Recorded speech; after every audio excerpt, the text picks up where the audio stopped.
ghostly mark. Cobwebs twine and shadows dance in this twilight somber trance.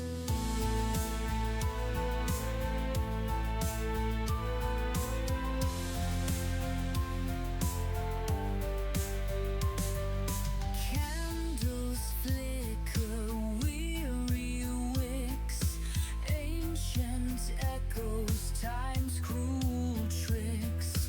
Marble figures, frozen pose, amidst the silence sorrow grows. Whispering shadows, secrets keep in the depths where night meets sleep. Underneath the velvet gloom, guardians of the haunted room.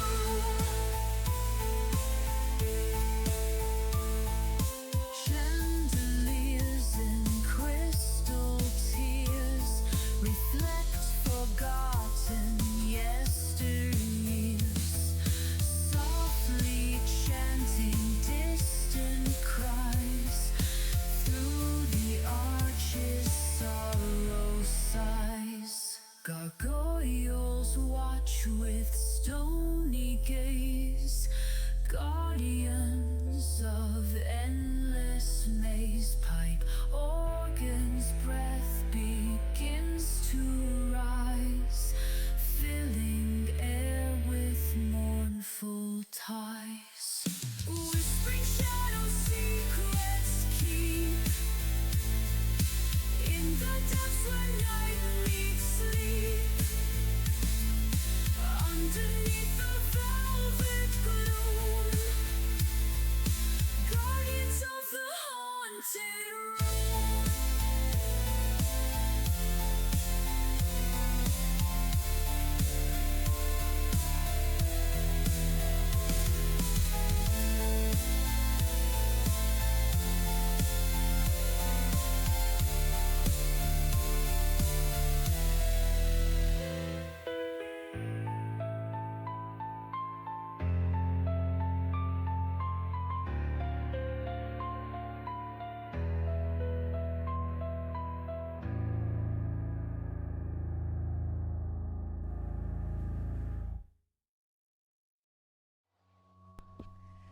Good afternoon, ladies and gentlemen. This is Lady Red of the Black Pants Legion, back to do some absolute nonsense to do with writing and romance and other terrible things. And hi, chat, how are you? How is everybody today? Wilf says that now we must make a pact never to read the official version of Hungry Like the Wolf, so we only have memories of the good one. I mean, so the thing with this, one of the things with Hungry Like the Wolf, which, yes, that's what we're doing this week, we are going to finish the Hungry Like the rewrite and get all the way to the end. But one of the things with this project is that I didn't like the original, and I was very critical, and I like to put my money where my mouth is. In some ways, reading the original makes the version I wrote better, because you can see where some of the thoughts and ideas came from and how I changed certain things. Because the whole point was to try and hit as many of the same beats as the original. And see if I could improve them, to take something somebody else wrote and be like, you know, okay, fine, we've got this story, but how could it have been better? How could all of my criticisms have been acted upon to make a superior product? So in some ways, reading the original and then reading the rewrite is they're kind of a companion pair. So okay, let's see, what else is chat saying? I don't even know what Grimos and Night Owl are on now. It must be close to 400 at this point. They have watched many streams. Many streams. If you have people who like romance, I can't say that this version of Hungry Like the Wolf is something that you should send them. It'll certainly be something that's a little bit more unique than the average romance novel, I think. Most romance novels don't tend to have stompy mechs hanging around in them. Ed says, I've been doing a lot on Shoal stuff. My law Bible is coming along nicely. That is wonderful. That is absolutely wonderful, and I'm looking forward to getting back to Shoal myself, and also seeing where we're at with the Shoal module for Blood on the Lens. I know there's some people who are excited to play that, so we will have to do that. In about 2 months' time, a whole load of work that dropped on my plate at the beginning of this year will be complete, and I'm really hoping to make use of that freed up time, because chat... I am stressed. I'm doing way too much, especially for a year where I promised to do less. Anyway, I have whole-assed the shitpost. That was the point. We are the Black Pants Legion, and it's wonderful auxiliary, and we don't do half-ass shitposts around here. We whole-ass our shitposts. I have been picking on the gatekeepers and the order for science. This sounds excellent. Science with even more exclamation marks is even better. Got any new crimes ready? We need those Shoaly war crimes. Yeah, we will need some more Shoaly war crimes if Zork is with us, which I can see that they are. War crimes are always welcome. Stompy mechs are fun. I'm now on a 309 streak. Wonderful. Well done. Very, very well done. Troa is on a 335 stream streak, which is ridiculous. Is Lictor okay? Yes, Lictor should be joining us shortly. You may have noticed I started just a few minutes early today, mostly because I wanted to get a load of wittering out of the way before my normal time slot, but as it happens, we have extra time again this week. Unfortunately, BB will not be joining us at the usual time this week or next week because she has some very large life changes happening, very positive life changes, and after that has this week and next week has concluded, she's hoping to have a more regular stream schedule and is looking forward to telling you guys what's going on. So I'm not going to say any, because that's her business, and for her to tell you all the exciting things she has going on at the level she wants, but we won't have her this week and we won't have her next week, so you're stuck with me. Alright, let's see, what else have we got? Zork is cooking some more war crimes, but they're not done yet. Fabulous! I look forward to that. Oh no! Zork has been researching Vietnam. Triple oh no. Just joined inferring no BB today. Correct. BB has life stuff going on, so she will not be here this week. She will not be here next week. She will be here the week after, and we'll tell you guys what she's been up to. So that will be fun. Tilak says, "Hey Reg, just killed a fish in Resident Evil 8." I mean, congratulations. I hope you're having fun. It's lovely to see you. I'm sorry you're playing 8. I'm not fond of 8. 7 and 8, 6, 7 and 8 are just trash.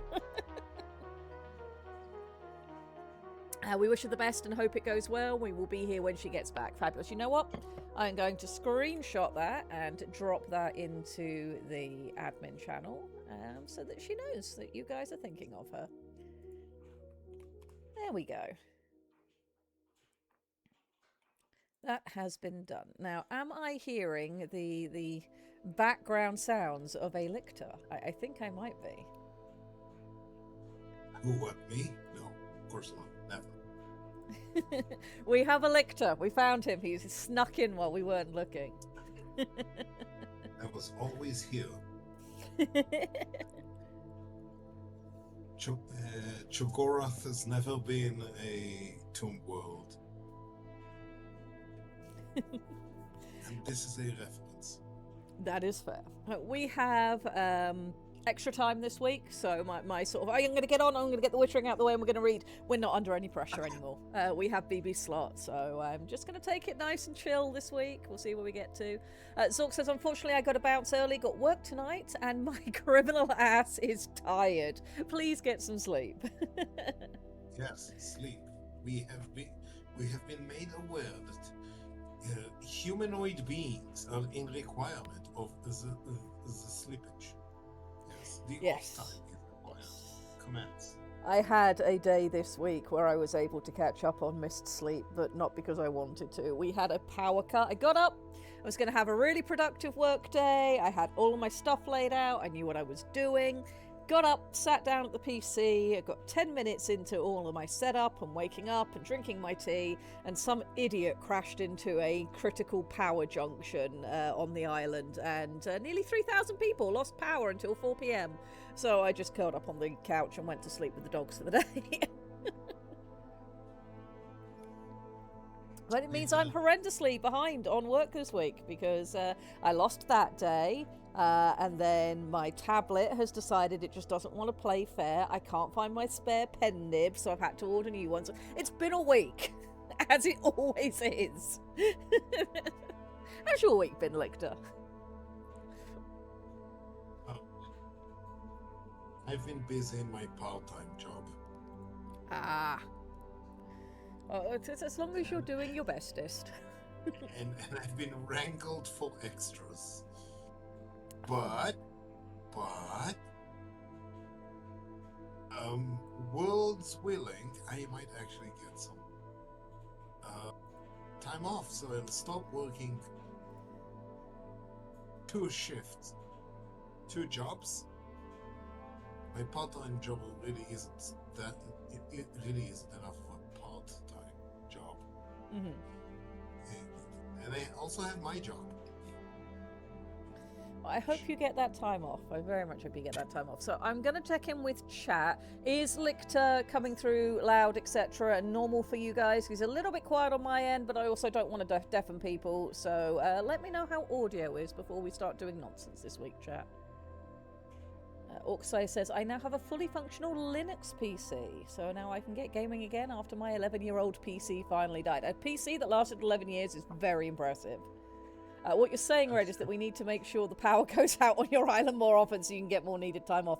No, because all that ends up happening is I lose a day and it means I have to catch it up on another day sometime later. I would rather have just normal, consistent work days instead of having absolutely chaotic work days to make up for the lost time. Lictor is quiet. Okay, Lictor could be louder. Okay. If the lictor is loud, it means it's doing very bad at being a lictor. Just pointing out, it is stupid that it is like that. I know, I'm aware, but it is what it is. Right, that should hopefully improve Lictor's audio for chat, and they will let me know if that is any better or not. And I'm going to do just a little bit of tinkering over here for me. Yes, chat. You tell me, how do I get better? Nods knowingly in Valve Proton. That is fair. That is fair. Has the airdrop for Raiden arrived yet? Don't know. We'll check mail when I get home from work. Yeah, I haven't been to the mailbox today. Might have done. Our mail arrives at weird times because living on an island, which is, fun. So we will double check, and as soon as we have that in hand, we will let you know, Doctor Who. All right, so this week we are going to finish Hungry Like the Wolf, the rewrite. I think most of the people I'm seeing in chat, and probably the majority of the 25 people currently here, were here for the last 2 weeks and have endured the chaos that is this novel. If I click over to the contents, our story so far, you can see our chapter titles if you're watching stream. If you're not, if you're just podcasting this, which, sensible. Our story so far has involved Ilkhan Alaric Ward, who has just conquered Terra, having a fateful run-in with the CEO of a charitable organisation that does relief work. There was a slip and fall accident at the beginning of the story, which forced them into each other's proximity, and we have gone through the trials and tribulations of them trying to organise, one harvest across the whole planet, and some basic relief measures so that Terra doesn't just collapse under its own weight, and oh no, they've kind of fallen somewhat for each other. I wouldn't say in love, maybe in lust, just a little bit of in lust. Through the course of these efforts, we've made it as comedic as possible. We've had ridiculously named mechs. We had a trial by Valentine's. Many other ridiculouses have happened. Last time we were here, we read about the stealth at Atlas 2, which seemed to go down very well, which I was very happy about. And we let Alaric Ward have a very smooth one-liner pickup line that actually worked. And I think multiple people have desires to see me hung for that alone. But yeah.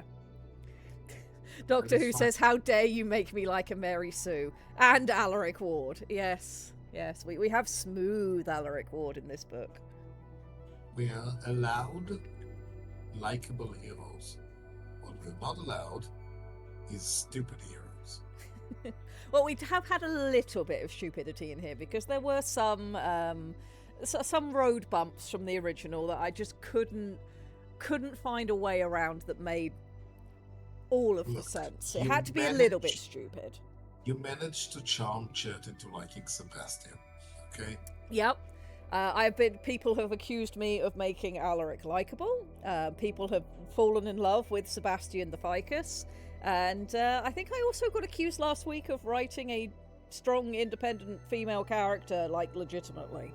I can't remember who accused me of that, but somebody did, and that made me very happy. Introspective 90 just says horny. Yes, we are going to finish this book this week, and they do the do, but thankfully it fades to black because this is a romance novel and not an erotica. Dear God, those exist. Yes, even in today's infrastructure of internets. I'm very capable of writing erotica, but that is not what we did this time. And if we ever do, we will not be reading it on stream because I don't want to be the reason this channel gets banned. Yes, this is why my sipping cup contains specifically, mostly mint. Oh, we have a message from BB. She says, "Thank you guys for being understanding. I think you guys will get a kick out of what's going on for me and be very happy about it. It's a positive for you guys too. Much love, BB."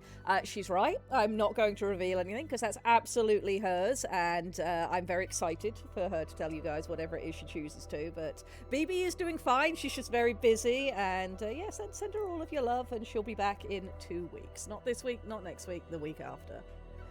Can we have Tex read the erotica if it's written? Lol. We are thinking of doing an audiobook of this particular novel, and I am going to bat my eyes very nicely at Tex to see if he will do the Crowban line at the beginning, because obviously.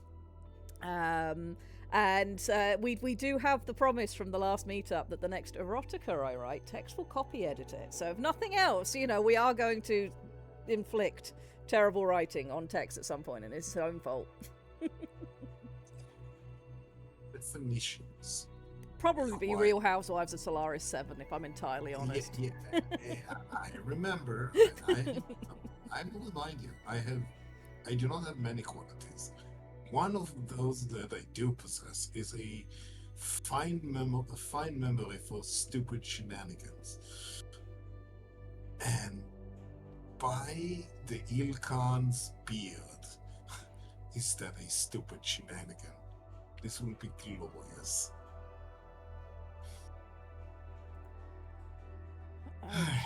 Do we swear by the Ilkhan's beard? Is that a thing? The biggest one we have in this, there is a swear by at the end, but I'll wait till we get to it because I'd love it to come for a That is fair. I was surprise. I don't actually know if we swear by the Ilkhan's beard or something else. Do we swear by Kerensky's bald chrome dome? What do clanners swear by? Chat, help me out.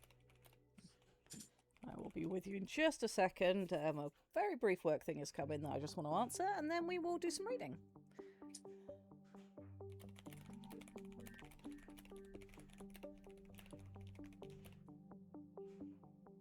Founders left. Okay, why would they want? By Kerensky. Do we know Kerensky's patronym? There we go. Okay, let's see. What is chat saying? By I made an A for Swordtember back in the day. I sat down and made a sword that embodies Kerensky's Orion, which I'm very proud of. I made a sword. Excellent. Okay. Yes. No. Unhelpful as it is, it's probably true. By Kerensky. Again, by Kerensky's Chrome Dome. Do we know Kerensky's patronym? I don't know, but I do know that we have a by Kerensky something at the end of this book, and I'm just not willing to reveal it until we get there. There is a squickism in this book. Alrighty, so where we were at last week, I know you had to leave a little bit early, Lictor. We read the whole section with the Stealth Atlas and the attacks by Clan Hell's horses. We then had a scene with Davendra on the phone with Qin Liu, the antagonist of our story. That was chapter 18. For organizational betrayal, please hold. And we had a whole gag about automated telephone systems. And I believe that means we're going to be starting this week from chapter 19. Just pointing out, I've discovered it's Kerensky Nikolaevich. There you Good go. God. Nikolaevich.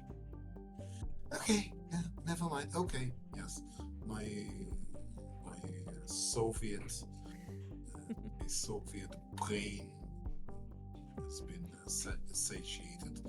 Continue. Excellent. Very well. Alrighty. Chapter 19. Your exits are here, here, and here. Clan Wolf Base, outside Unity City, North America, Terra, the Cargadate, 19th of October, 3151, 1600 hours.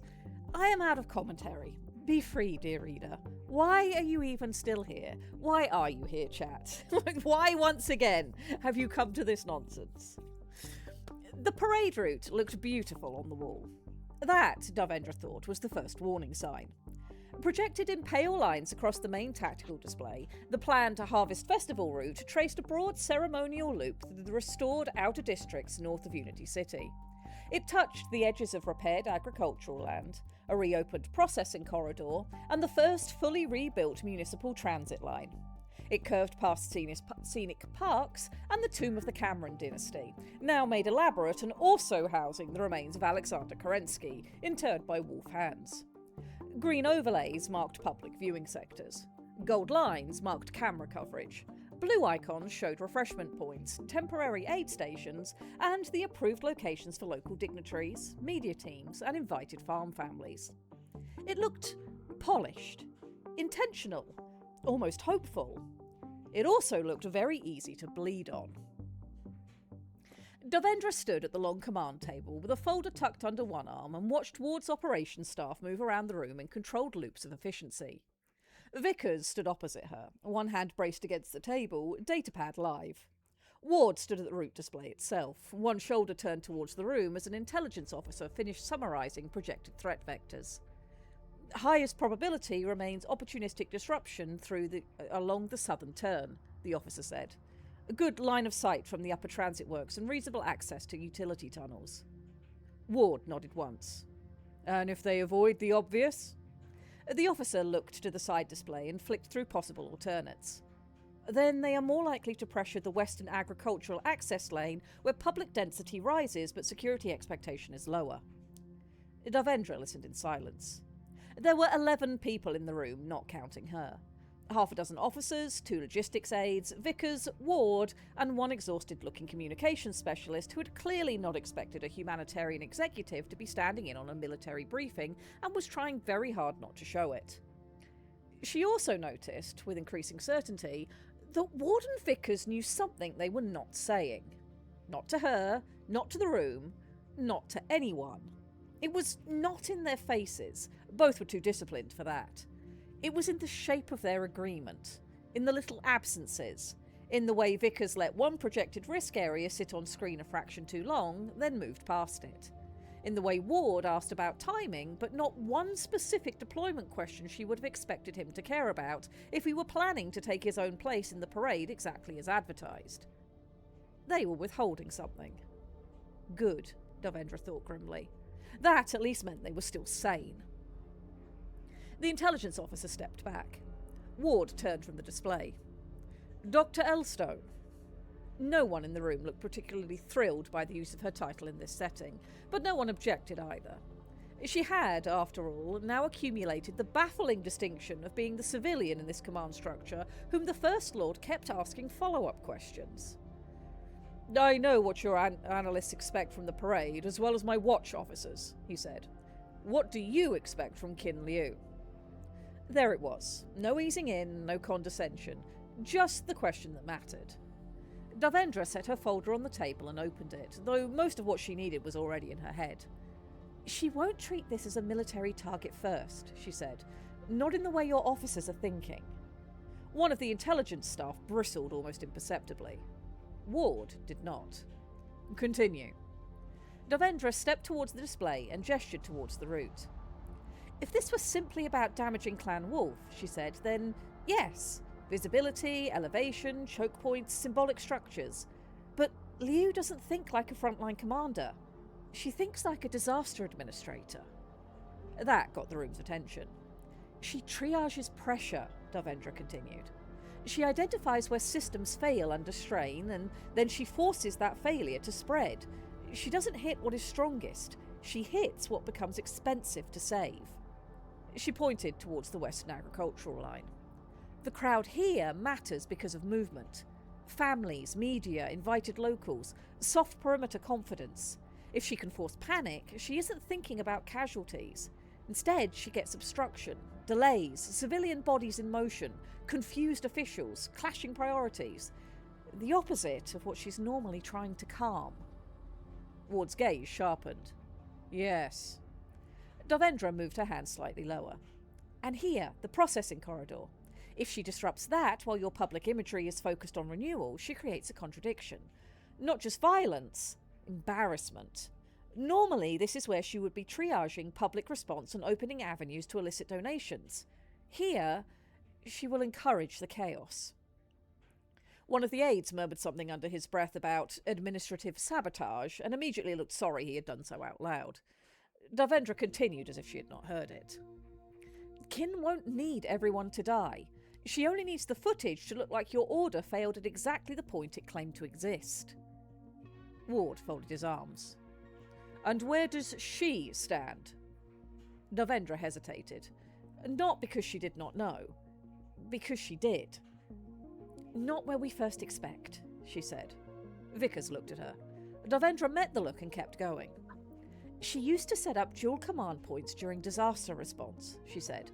2 oversight positions, 2 local anchors. This let her attack problems from 2 directions and meant if one spot had a communication failure or second issue, one was still working. That part we can predict. She'll want both sides of the route pressured, and she'll want enough communication capacity to react if one cell fails. She touched 2 likely points on the map. These are the obvious answers. Ward said, and therefore incomplete. Yes. She took a breath. Once those were running, once her specialist didn't need her direct oversight anymore, Qin would leave command and go to the source of the worst pressure personally. She likes to see the core of the problem for herself. Not because she doesn't trust her people, because she believes she understands systems best in person. A beat. So, if she builds pressure at these points, Davendra said, indicating the 2 command nodes, then she may not remain at either. The room went quieter. Not confused, thinking. Ward was watching her with that still, unnervingly exact attention of his. Davendra looked back to the route. She knows this parade is not about a parade, she said. She knows it's the final piece of a narrative. Restoration, stability, readiness. She won't attack where she's supposed to. She'll attack where it makes all of this look fragile. In disaster, she would go in herself once she could. In the conflict she herself seems to be creating, I don't know what she will do. I presume she will pick one of the 2 command points and coordinate from there. Perhaps prepared to fall back if things go wrong. Ward gave the faintest nod. Useful. Accepted. Good. Because the truth underneath all of it was now very simple. He had given her time to bring Liu around, and she had failed. No, she corrected herself. Not failed. She had tried honestly, and Liu had refused. She had learned, sadly, what kind of ending Liu preferred. She'd tried. That mattered. But it did not change what came next. Qin Liu had to be stopped. Davendra would have preferred arrest, public trial, confession perhaps, or at least containment. She also now knew very clearly that death remained one possible outcome, and that if it came to that, no one in this room would pause long enough to ask her how she felt about it. Nor, she thought with strange grimness, should they. Without Liu's knowledge, her organisation and her personal conviction holding the insurgency together, the whole ragged machine would lose much of its centre. It would splinter, scatter, disperse, not vanish entirely, but bleed momentum, structure and confidence all at once. War, she thought, was often just the removal of someone who knew where all the pieces were. Ward turned towards the route display again. The current plan assumes inward response channels for elemental deployment should plainclothes watch forces need it, he said. Rapid ingress from the route perimeter into any compromised public zone. Devendra frowned. That's half the problem. A few heads turned. Ward did not react outwardly. Explain. If something happens, she said, your people won't just need to get in. The civilians will need to get out, fast, cleanly, in the correct direction. She moved to the display again and pointed at the crowd sectors. You'll need dedicated exit routes, visible ones, marked, wide enough that people can follow them under pressure and not bottleneck against your own support lanes. One of the operations officers said, if we cut too many civilian channels through the perimeter, we weaken containment. No, said Davendra. You weaken containment if panicking civilians clog the same lines your support units need to use. The room paused on that. She pressed harder. Keeping civilians out of the way is not only about reducing deaths, it's about reducing interference. If your forces have to act, and they will, you don't want frightened families and media teams flooding into the same corridor your response teams need. If it requires you to move elementals, well, they aren't small. Vicar's eyes flickered once to Ward. Ward said, continue. Devendra did. The route should remain pleasing, public, safe-looking, but it should avoid dense housing blocks, tight civilian commercial clusters, and any area where secondary casualties become impossible to control. She looked at the display, then at the room. Sell it as a march through the clean line of Terran restoration. Repaired roads, reopened processing, new growth, fine. She lifted one hand. But really, design it to stay away from civilian homes and dense structures so that if things go wrong, people have somewhere to run and fewer people die.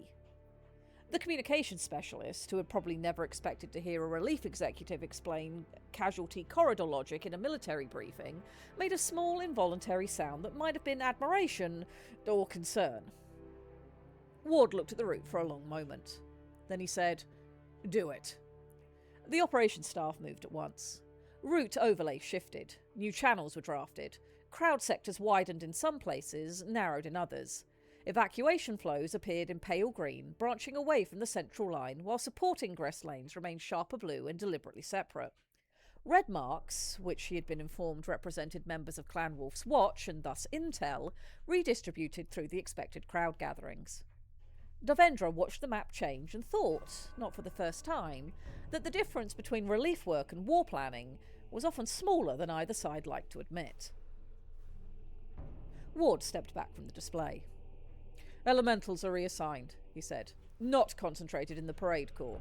Each point will report to watch oversight and respond as needed. An officer blinked. Ilkhan? I want them distributed among the public sectors, Ward said.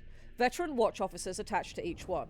If insurgents attempt to emerge from the crowd or use it for cover, they die there rather than reaching the route. The points keep unauthorized vehicles out and move in as needed. The officer straightened. Af Ilkhan. Devendra looked at him. This, then, was the part she had not had to say aloud. Ward had drawn it himself. Good. Because she did not actually want him softened. Not now, not at this edge. She only wanted him aimed correctly. The revised route settled into place over the next several minutes. Cleaner, safer, more controlled. More deceptive too, in a way, because it would now be sold publicly as a graceful procession through the visible success of Terran restoration, while being engineered privately as a line through the least catastrophic geometry available. Ward glanced once toward her. You approve? It was not a question. Devendra folded her arms. I think it gives people a better chance. Good. That was all. No praise, no flourish. Yet the room understood exactly what it had meant that he had said it in front of them all.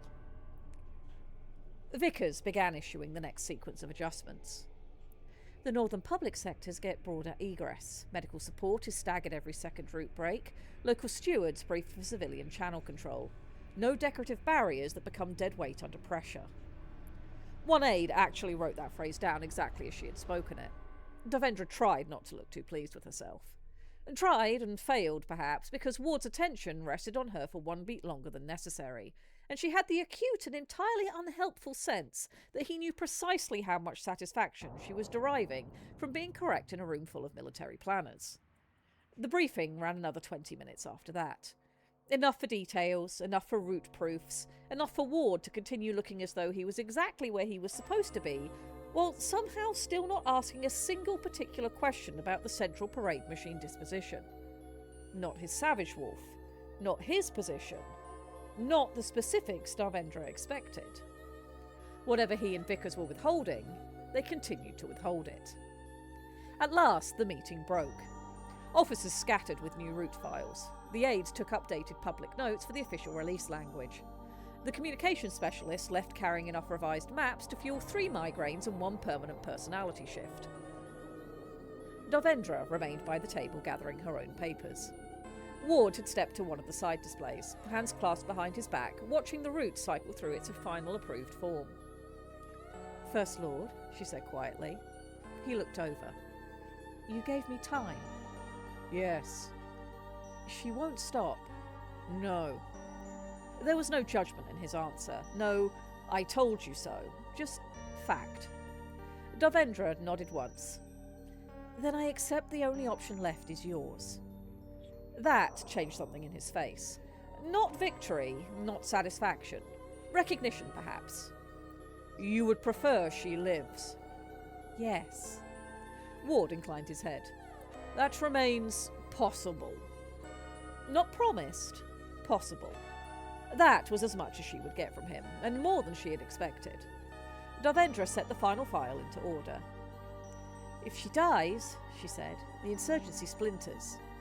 Yes, but if she lives, she can be used. The bluntness of it might have once appalled her more. Now she only said, tried, publicly. Ward held her gaze. Yes. Then after a moment his shoulders eased a fraction. You've been useful today. That should not have warmed her. It did. Devendra let out one soft breath through her nose. You should be careful telling me things like that. I am trying a new strategy. That stopped her. She looked at him. His expression remained perfectly level. Dangerously level. Devendra decided, for the sake of everyone involved, that she should leave the command wing before her life became even more administratively complicated. So she did.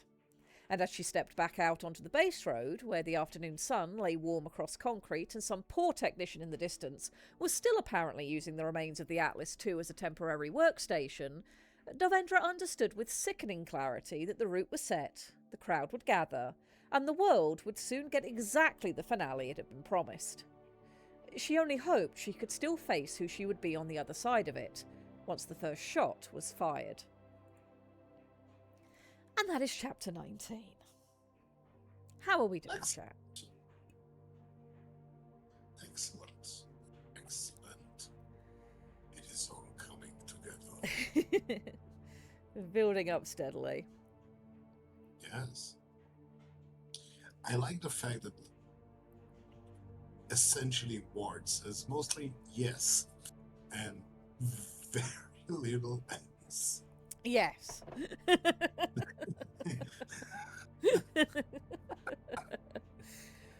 At this point, So where my brain was at with this is, I mean, obviously I've made it very obvious that Ward is up to something of his own back, which he's not putting out for her approval. So this section, this bit of planning, very much is Darvendra's moment to sort of be, okay, this is how things should go, and it works. He's willing to take this is where I was in my head, is that she should be concerned about, well, we know there's going to be a problem, how do I save as many lives as possible, because she is a relief expert, that's what she does. Ward, for his part, probably not as concerned about civilian casualties, but the whole point of this parade is that it's supposed to look positive, and, you know, minimizing casualties serves his purposes. So letting her have her input and refine this part of the strategy makes sense, especially as he has something in his back pocket that has nothing, I mean, for him, as is going to become evident through the closing chapters, the parade is not the important bit. So very much so I had him in the frame of mind of, whatever you think is going to work best, as long as it's not, you know, categorically an idiotic idea, I'm amenable to it. I am not getting involved in this because this is not the bit I'm concerned about.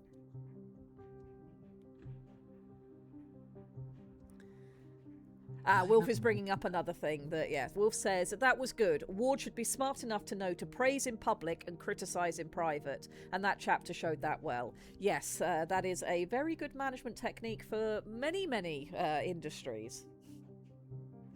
Brilliant as always, very much enjoyable. Good, I'm glad you enjoyed it. The fact this works is testament to how well you've taken the idea and just ran with it. I mean, I tried. She has an intimate knowledge of his enemy. No, I will practice praise in public, and I will, and my criticism too. I'm sorry. You did actual competent story writing. You managed Alaric Ward to look like a competent leader. I know. Yep, that has been the goal through all of this, is, you know, there's no reason that Ward should be acting like a complete idiot the whole way through, so... There really isn't, and I am completely and utterly annoyed by the notion that someone can be that successful and yet be completely incapable of getting shit done. I have conquered this one planet that is just like the most significant strategic thing to have. I've managed to conquer this. I am a complete moron. These two things don't fit together. They don't make for a good narrative. Even as a villain, it doesn't make a good villain. And he's not, or at least not in this book. So yeah, no. Can I have more commanders who actually listen to people and talk about things they understand? Right? And also commanders that actually have ideas after they finished listening. That's also a thing. Yes. Thank you. You have that inflection. It comes from reading this book too much, and you know, we spent a month rewriting this book where I was basically eating, sleeping, and dreaming fucking Alaric Ward and trying to write this book, and now I've spent the month following just reading it aloud, and I think it's done something to me. It forever changed. This book has personality death. It has caused damage. It has. I am scarred for life. Alright, I can see you've dropped a couple of messages, Doctor Who. I'm not sure I'm entirely following them. A bit of a tense issue I observed when Darvendra was describing. I'm not sure quite what... I'm going to assume you're on text-to-speech at the moment. But yeah, if you notice something specific, when you get time later, by all means, throw it at me, and I will attempt to make the final edits for the final release of this. Ward has been living in your head, now he refuses to leave. Basically, yes. But the nice thing, on the upside, when I read the original book, Ward was living in my head as the version of him in the original book, who I very much did not like. And the only praise I had for him is that at least occasionally he tells Darvendra to shut up in the original book. Because Darvendra, in the original, is so unlikable. I detest her on every level. The best thing you could say about Ward in the original was at least he's not Darvendra, because she was just so annoying. But that was the only positive I had to say about him. At least from doing the rewrite, I don't dislike the version of Ward that we have in this book. Do I think he's a nice person that I'd want to hang out with and, you know, go out for drinks on a Friday? Not necessarily. But on the other hand, I don't dislike spending time with him. So at least it's that version that now lives in my head instead of the original version. But yes, writing this version of Alaric Ward has certainly done something to me. Introspective 90 says, an honest bastard. Yes. Or at least an upfront bastard. An upfront, incompetent. Please. No more stupid, incompetent bastards. If you want bastards, you can have them, but at least make believably competent. Okay, I get what you were saying, Doctor Who. So what I was trying to achieve with the chapter was the implication that Kin Liu has worked a lot in disaster relief, but now that she's not relieving, she's inciting disaster. Darvendra is presuming that she will use those same tactics, just in the opposite direction. Well, these are the areas where Kin would normally be alleviating issues. That means that this is the area she's going to pile on issues. Using that sort of logic of, well, she'll do the opposite of what I've known her to do in the past. Whether that comes through in the text or not, I'm not sure, but that's what I was aiming at. You've went through a lot of effort to make her sound like she's applying her skills to her known skills, which are not military. Mm-hmm. To cause as much problem as she could. It's kind of like the A-Team using gardening in order to catch the bad guys, because this is the toolbox they have. Mm-hmm. And it's very cool. I'm going to say, looking at it from the side, there are reasons I would say. The one thing that I might comment on is saying that the military heads there, especially the clanners that do not tend to count CVs as casualties that they care about, mm-hmm. According to Inosphere propaganda, would be probably confused to see the ease with which Alaric is getting, like, oh, okay, we're not trying to stomp the CVs as it happens. What do you mean we can't just jump jet the elementals over the top of these people and not care about flash burns? What do you mean collateral damage? Yeah, I think if I'd had more time and more space, and if I'd had 2 months to work on this book instead of just 1, this is an area that I probably would have worked on more and to have sort of built up that, hang on, why are we taking advice from this person? Why are we changing from our usual doctrine? If we're so concerned about this, why are we even letting this be observed? But I did not have time, and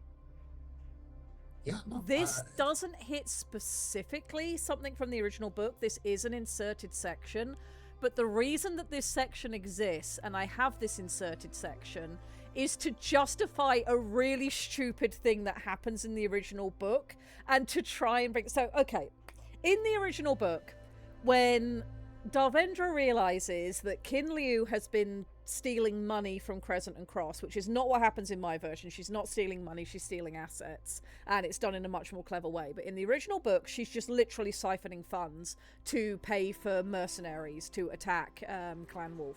The moment Darvendra realizes this has happened, she gets her panties in a twist, clutches her pearls, throws her hands up in the air, and basically sprints to Wolf Base to inform Ward that this has happened, including getting a VTOL with a guy who's just like, oh, you need to see the Ilkhan?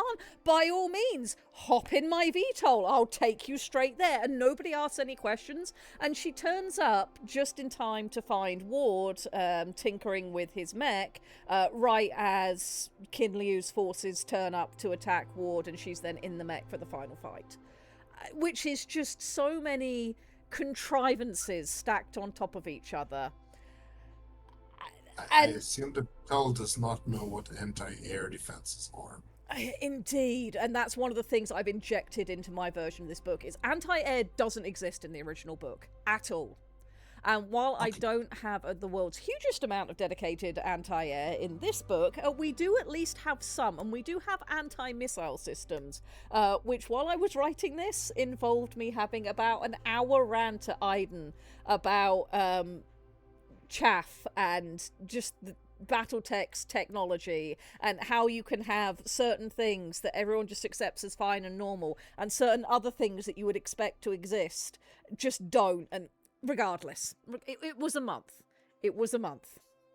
Anyway, Darvendra does all these stupid things. I was like, how am I going to try and make this sound less stupid? So the first thing that I inserted was, making Kinliu's presence in the book longer, taking the time with building up to her stealing assets rather than money, how she's using those, the use that she's putting them to, why Darvendra is involved in this sort of planning stuff to the point where if there was an issue and she wanted to see Ward, that's something that could potentially happen, why she would make that decision. And that's why this scene got injected. So, yes, I was indeed having a time. Yes. And amongst all this, inside all this, you made a conscious decision to include the ficus. So yes. I have to applaud you. The levels of bravery that you have will resound through the ages. Also, I'm making our reports here to have a certain luster and shine to it. Night Owl says, wait, we care about collateral damage now? That would make it the second Battletech novel to actually address the issue directly. I mean, the way I look at it is Ward cares about civilian casualties and collateral damage right now because it benefits him. If it didn't benefit him, he would not give a shit.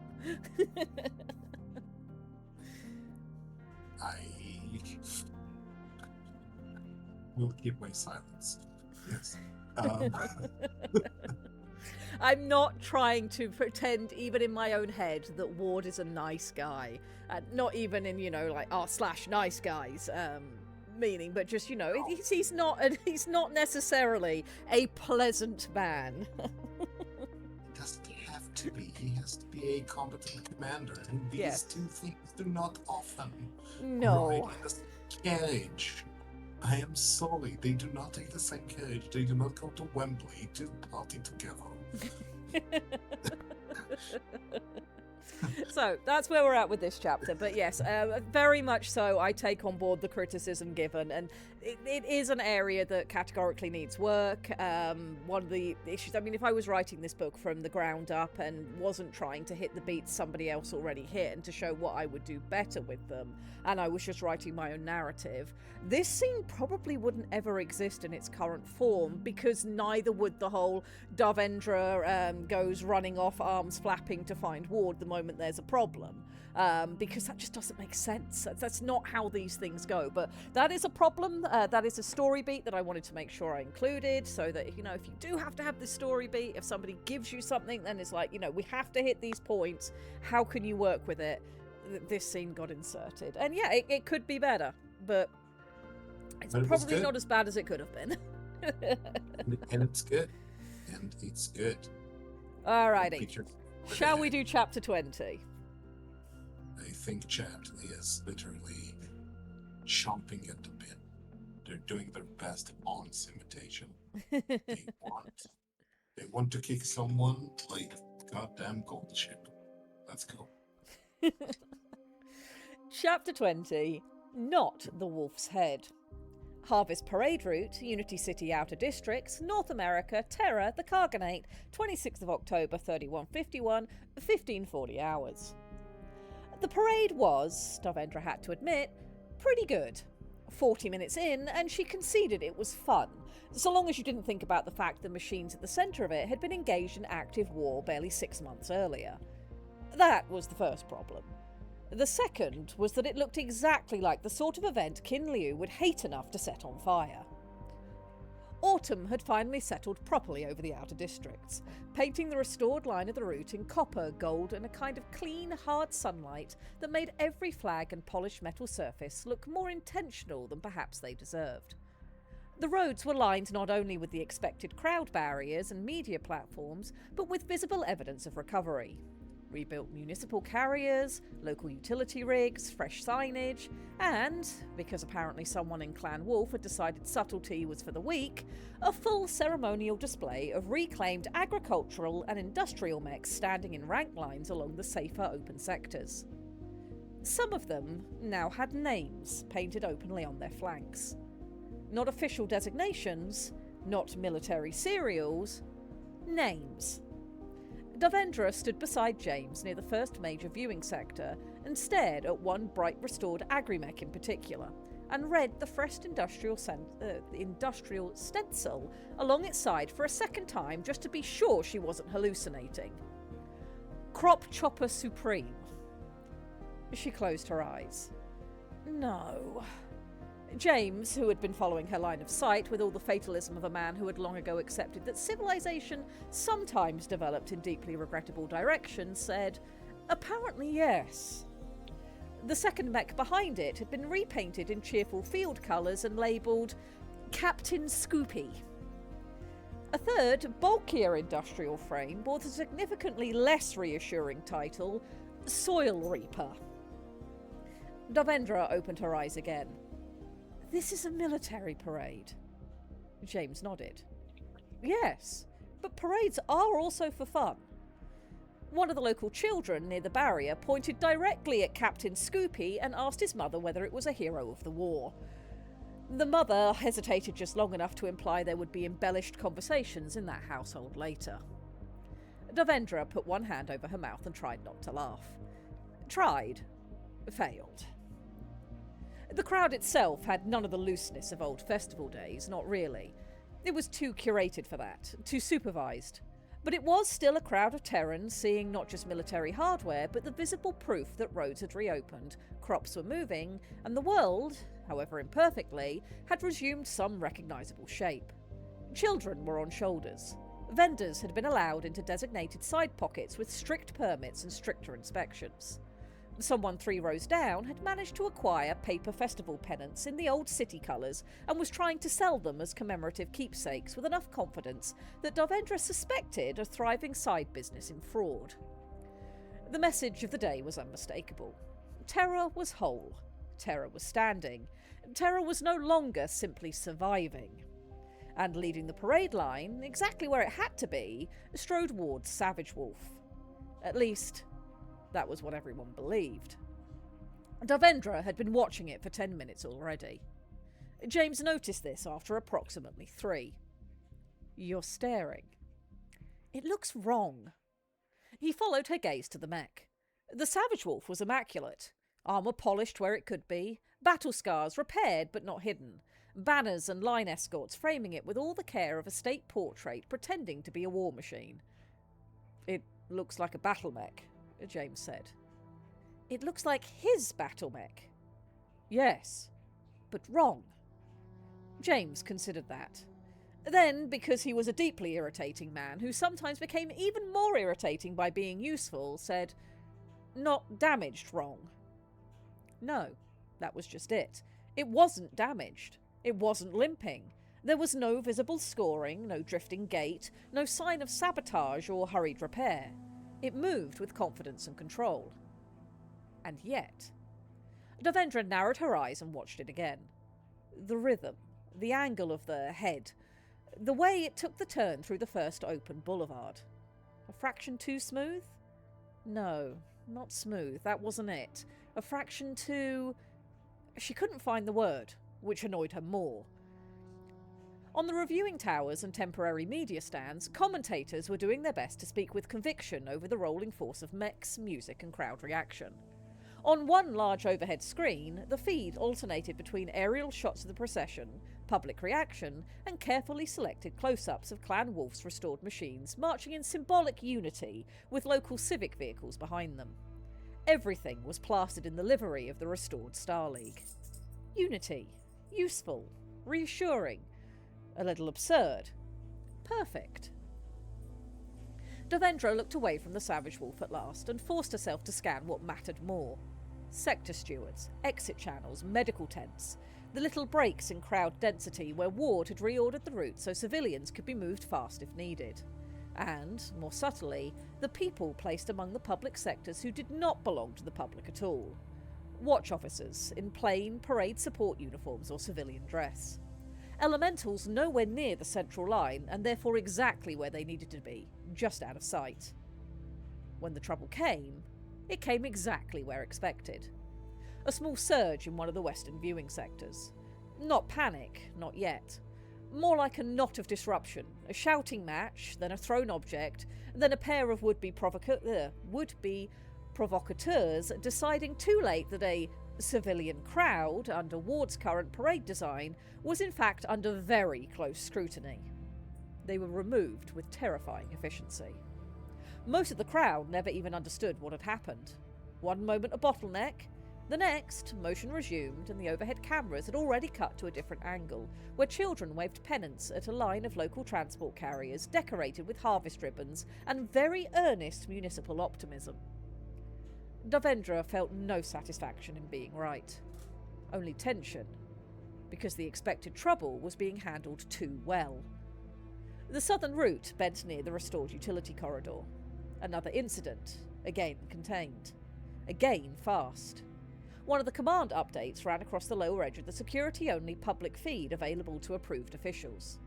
Sector 3 stable, diversion neutralised, route maintained. Devendra stared at it. Diversion, not attack. The word lodged.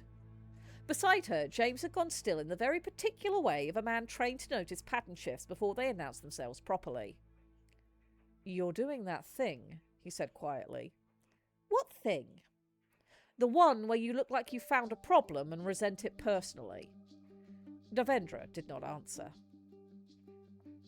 On the overhead screen, the Savage Wolf rounded the second public arc in perfect ceremonial form, flanked by restored wolf machines and local industrial escorts painted in harvest colours. One child somewhere in the crowd held up a sign that simply read, "Go, tractor beam!" The camera caught it, held it, and cut away before anyone could question the state of the universe that had allowed this to happen. And still, Devendra's attention kept slipping back to the central mech. Wrong. Not broken wrong, not sabotaged wrong, not even dangerous wrong. Just... She suddenly understood what the word was. Detached. That was it. The mech moved perfectly. Too perfectly. The central line was exact, immaculate, presentational. Ward's Savage Wolf in battle had intent like a knife. Even in simple movement there was pressure, decision, appetite. But unlike under Ward, this machine moved like someone who had memorised him and was executing the memory beautifully, but not inhabiting it. Devendra felt cold. No, not Ward, not in the lead machine. Then the command updates ran again across the lower edge of the approved feed. Secondary node contact, pressure at east turn, containment holding. Secondary node, pressure, holding. She looked back over the parade route, then beyond it, past the polished line, past the spectacle, past the public statement. Kin Liu did not stay at command once her specialists could run their ends. Kin Liu went to the source of the worst pressure herself. The parade wasn't the centre. It was the distraction. The beginning of the realisation hit all at once. Ward wasn't in that Savage Wolf. Of course he wasn't. He and Vickers had known something. They had designed for this. The visible route was a decoy as much as a celebration. And the actual heart of the problem, the parade wasn't the centre. And for Liu, Ward also would not be the centre. When C&C responded to a hurricane, they didn't care about the storm. They cared about what it had done and the conditions that would cause a resurgence. The hurricane that was Ward wasn't her concern. His base of operations and his occupancy was Wolf Base. Not the man, the layer. The command architecture, the drop port infrastructure, the VTOL pads, the support grids, the walls and systems from which the whole performance of control was actually sustained. If Liu could break even part of that, if she could use the stolen industrial and agrimechs as explosive breach tools along the base perimeter, if she could create ingress for anything else waiting in the dark, like Hell's horses. Davendra turned so fast James actually stepped back. What? She's not here. James blinked. Who? Liu. That seems optimistic. Davendra seized his sleeve. No, listen to me. She would set 2 command nodes, yes. She'd pressure both sides. But once her people were rolling and didn't need oversight, she'd leave them. She always did. She'd go where the system actually breaks if it fails. James was already looking towards the nearest public security line. Then where? Wolf Base. He stared at her. On the public route ahead, the cheers rose as the Savage Wolf passed beneath a fresh wave of banners and camera drones. Perfect. Symbolic. Wrong. Davendra heard another command update hiss across the secured official feed and realised with a jolt that there was no time to explain this through channels she couldn't access and no way to force a warning through the military net currently drowning in its own traffic. She did the only thing available to a woman whose life choices had become aggressively unreasonable. She grabbed James's keys. He looked down, then up, then at his now empty hand. Doctor, I can't raise anyone, she snapped. There's too much traffic on the bands and no clearance for me anyway. That is my car. Yes. That is very much my car. Yes, Colonel, I gathered that from the keys. He followed as she pushed past the rear crowd perimeter towards the temporary vehicle staging strip. Davendra, I know. You can't just steal my vehicle in the middle of a state parade. She looked over her shoulder while still moving. I'm not stealing it. I'm requisitioning it under moral emergency. That is not a thing. It is today. James made a noise that might have been outrage if it had not also contained resignation. They reached the car at the same time. Davendra got the driver's door first. James planted one hand on the roof. This is a terrible idea. Yes. You are not trained for tactical pursuit. Give me the keys. I'm trained for panic, logistics, and bad institutional decisions. I've driven half-dead trucks over tornado-shredded mudflats to help the injured. This will have to do.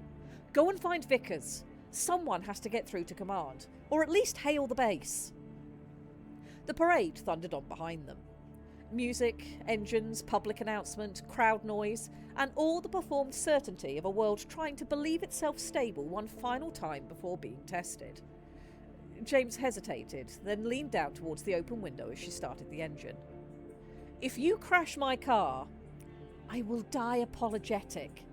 That is not compensation. It's all I have to offer. She threw the car into motion before he could physically stop her, which he might genuinely have tried if she had given him 3 more seconds and a better grip on the door. The route out from the parade sectors was half controlled, half chaotic, full of redirected support traffic and municipal barriers not designed for someone travelling away from the spectacle. Davendra threaded through it by instinct, audacity, and the kind of focused terror that made all unnecessary thinking impossible. Wolf Base. That was the shape. That was where Liu would go. Not because Ward was the visible head, because his base was the source. Liu didn't have to win anything.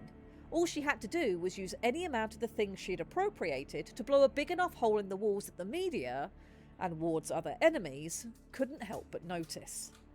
If Davendra got there in time, perhaps she could do something. Warn someone. Get killed usefully. Anything. Because there was one version of herself she could not live with now. The version that had seen the shape of the disaster and done nothing. And that is the end of chapter 20. How are we doing? I want to show you something. Oh, one moment. Okay. Just because. Wilf made a very good point. It's a bit different when you've won and they're now your civvies. Yes. These are my civilians. Perhaps I should stop killing them. I don't know, though. That's tasty. These are inospheres. Yes. Now I'm just seeing clanners in convertibles giving very stiff and awkward parade waves. Yes! Minus points for not putting Mecky McMeckface on one of them. You're right, I should have done that. I will commit Sudoku after stream. Yes, commit Sudoku. How dare they impugn Captain Scoopy's heroism? Captain Scoopy was a legend! Yes. He knew when the blue player came to the table. He knew when to scoop. I will die apologising is probably one of my favourite lines I've heard. Indeed. Apologetically. Much better. Oh my god, gotta go. Give me the keys, thanks, bye. Moment. Compared to the original, it's still such a dumb thing to do. There is no good reason for Devendra to do what she's doing, at least that I could come up with. But, you know, I did my best with what I had. Alright, I'm going to step away for just a second because Ceres is determined to make me take her out to pee, despite the fact I took her out before stream. So I will take the dogs out. I'm going to grab a fresh drink because my mouth's getting just a little bit dry. And then when we come back, we can read some more. I will pet the dogs as I take them out, Wilf. This is a thing that can be done. I will be right back. Please. How are we doing? Ah, yes. Very good. Oh my god. Give me the keys, give me the keys, give me the keys. I want the keys. Why? Why? What will we do? Yes, I will drive a completely civilian car through the entirety of all the defenses that have been prepared in base for exactly such a situation where a moron with a car thinks that they can somehow get into a military base. Do I have to explain why, how, and hello, this is a problem? Do we have to, or are we good? Are we good in that, Jen? The no civilian car gets through normal, sane system of defense. Are we good in that part? Just some assurances.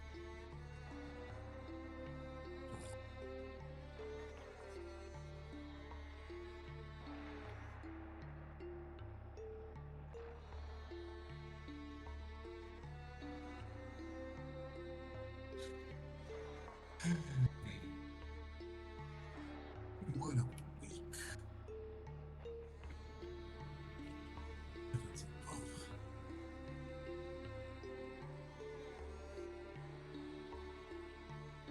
Tired.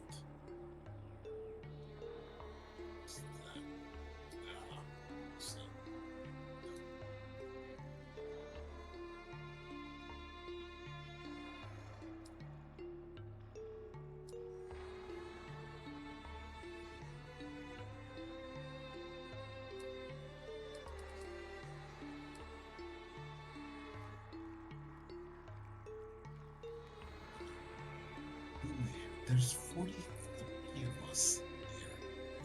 43. That's a lot of people who want to listen. To talk about somewhat these adventures. Lady Devendra.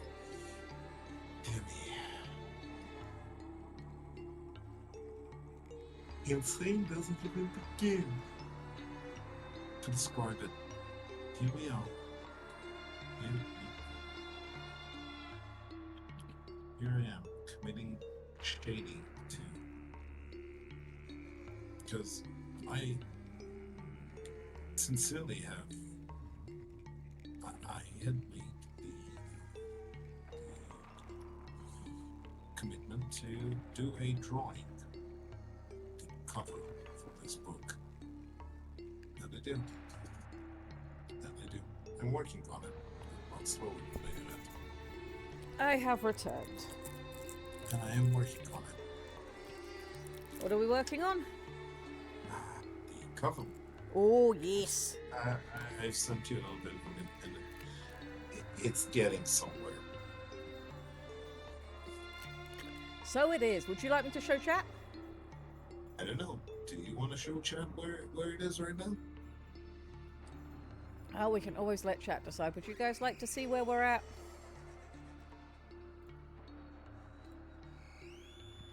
Let's see what chat thinks. Chat is. Orc says yes. And who are we to tell Orc Slayers no? Right, where is... shrink that down. No, not that. This. I will now fight with OBS for a few moments.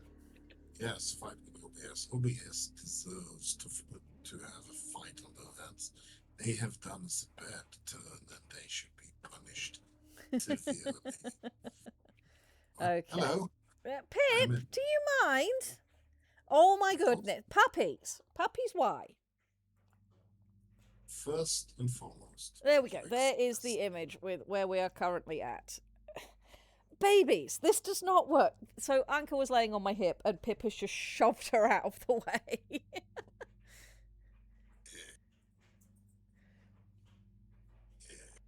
Yeah, sleep. Yeah, taking a nap. I like this very, very much, and it's just, you know, we've actually wrote something kind of warm and healthy, and I hope you guys are going to enjoy the end of the story. And I did try to, you know, follow the Tingle recipe of having an actual warm and wholesome ending that says something about the nature of human relationships, etc. And I think this cover art fits it very, very well. Whereas it has to be said, the cover art for the original suits the original very, very well, because it's as shallow as the cover, which the cover is, it's a joke, is the whole, yes, you know, romance books aimed at women always just have a shirtless dude on the front cover. And it's just shirtless Alaric Ward on the front cover, and that's it. We wrote something deeper than that, so we deserve to have cover art that's deeper than that. And I very much approve of what you've done. Now, apparently, these are mom pants. Do you Which mind, is... Anka?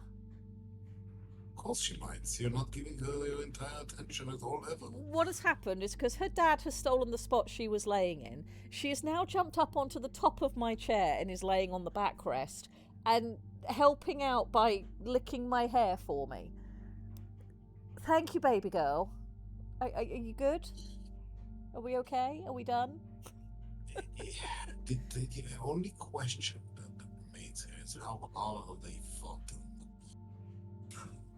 That's the only question remaining in regards to that specific situation. Because once they settle in, the problem begins and ends with the concentration of methane in the air. I mean, if you hear me start just choking to death, then you know I have been gassed by both of the dogs at once, because both of their butts are directly to the right of my shoulder. So, you know, fingers crossed I survive. Yes. These dogs do know the duties of irradiating the nasal cavity. Okay. Yeah, rip me if that happens. Yes, you'll just hear a whole load of choking and then the stream will go dead. No, the stream will continue. I mean, the computer doesn't care how much methane is in the... I mean, that's true, but I fully anticipate that Anka will jump down and just hit all of the buttons on the keyboard. That is very fair. Okay, Anka, right. Let's turn off Anka, this wonderful cover art. Thank you. I'm working on it, I promise. I'll Yeah, finish it. it's looking good. Sooner rather than later. We have 2 chapters and the epilogue left, so should we read the next chapter? We've got plenty of time, so we don't need to rush. If people have questions or want to talk about anything, I'm very happy to do it. I was just complaining about the world misbehaving in the last few weeks in my neck of the woods. Yes. I would very much like the world to just be boring for the next decade and have literally nothing happen. That would be great, please and thank you. Yes, thank you. I would like reruns. You know what? We can have reruns of all the Power Rangers. That would occupy every slot of every stupid amount of time that we have. Just let's just do Power Rangers reruns. This is my memory of the fine days. You know, never mind. Okay, I All right. digress. Well, Let's do chapter 21 and see if that helps buck us up a little bit. Yes. All right, so chapter 20 was not the Wolf's Head. Chapter 21 is But His Lair. Clan Wolf Base, Perimeter Approach, North America, Terra, the Cargonate, 26th of October 3151, 1722 hours. Davendra hit the last rise too fast and saw nothing. For one infuriating second, absolutely nothing. Wolf Base lay ahead beneath the clean autumn light with all the stillness of a place that had not yet realised it was meant to be under attack. The walls stood whole. The approaches were clear. The vehicle lanes showed normal movement. No fire, no visible incoming mechs, no clouds of dust full of death. No perimeter artillery screaming into the air. No smoking breach. The only change since last she had been here was the towering globe shape of some immense structure on the drop pad behind the administrative buildings. It took her brain a moment to realise she was looking at a drop pod she was sure hadn't been there before. Her heart slammed hard anyway. Because she knew. And Ward had to know. She had not stolen James's car, driven like a lunatic, and nearly wrapped herself around 2 military barriers because she was uncertain. She had seen the shape of it too clearly. Liu would not strike the parade. Liu would strike the source, Ward's lair. Davendra swung the car through the approach lane and braked too hard near the outer support access, gravel spitting from under the tyres. She was already reaching for the door handle when she saw the mechs. Clan Wolf's response line stood outside the base walls, not inside them. 5 machines and the Savage Wolf. That was the first thing that went through her in a cold, clean line of relief and horror both. He's here. Not at the parade. Not in the decoy Savage Wolf she had watched with rising unease from the crowd. Here. His Savage Wolf stood forwards of the others in a posture she now knew too well. Still only by the standards of things about to become catastrophically violent. No polish, no performance. This machine looked alive in a way the parade version simply had not. Around it, Ward's attending star, all mechs whose unit markings she didn't recognise, held position in a loose half-arc outside the perimeter. A Mad Dog Mark IV anchoring the left, a Stormcrow C slightly forward, an Arctic Wolf and a Pouncer spread fast and low to either side, and a Wolf and C wider still, feeding targeting telemetry somewhere she could not begin to see. The Wolfen was not the same one Vickers had borrowed during their quest for the missing Little Ploughboy 3. Of course not. Vickers is piloting the parade Savage Wolf. From where she stood, though, there was still no enemy. Just fields, a low rise west of the base, a scatter of scrub and broken ground. Nothing moving. Davendra shoved the car door open and ran. "Ward!" The Savage Wolf turned. Not dramatically, not with surprise, just enough that she knew he had seen the car and therefore her. She waved both arms like an idiot because from down here that was all she had. "I know where she is!" The external speaker cracked to life. "As do I," said Ward's voice, flat as a blade. Davendra skidded to a halt. That was not the tone of a man receiving fresh, useful news. It was the tone of a man already in the middle of something. She looked around again, impeccably aware of just how out of her depth she suddenly was, and how foolish her choice. Still, she saw nothing. "I need to warn you—" "You are too late." The words hit her harder than they should have, because her eyes still insisted the world around them had not yet changed enough to justify them. Then the Savage Wolf moved. Not toward the rise. Towards her. Fast. At the same instant, the Arctic Wolf broke left and fired a burst of 6 SRMs into the air. Smoke poured forth as they exploded mid-air in a volley of sound, glints of metal tumbling and spreading. Seconds later, a second round of heavy explosions rocked the air as incoming fire met the deployed screen and detonated harmlessly ahead of their targets. Then the world beneath the hill woke up. Missiles screamed through where the Savage Wolf had been standing a second before, detonated as they hit either the line of smoke and chaff, or smashed into the vacated earth and threw up rivers of rock and dirt. No visible launcher. No line of sight. Just the sudden, unbearable revelation that battle mechs did not need to physically see you to kill you. Davendra felt every impact in her ribs before the sound hit, and when that did, it felt like someone squeezed air from her chest. Then the low-rise split. Machines came over it.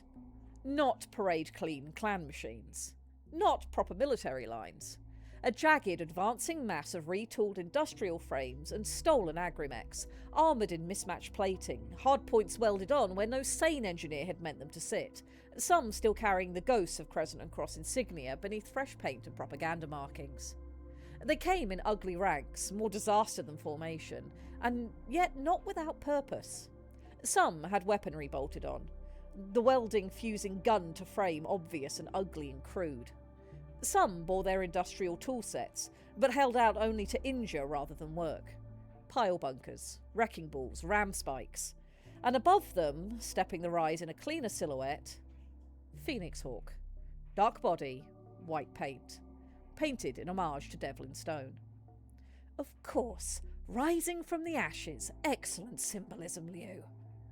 Davendra had no idea how she remembered the name of the mech, only that the name didn't matter nearly so much as its conditioned. It was balanced, proper, murderously intact, smothered in missile pods.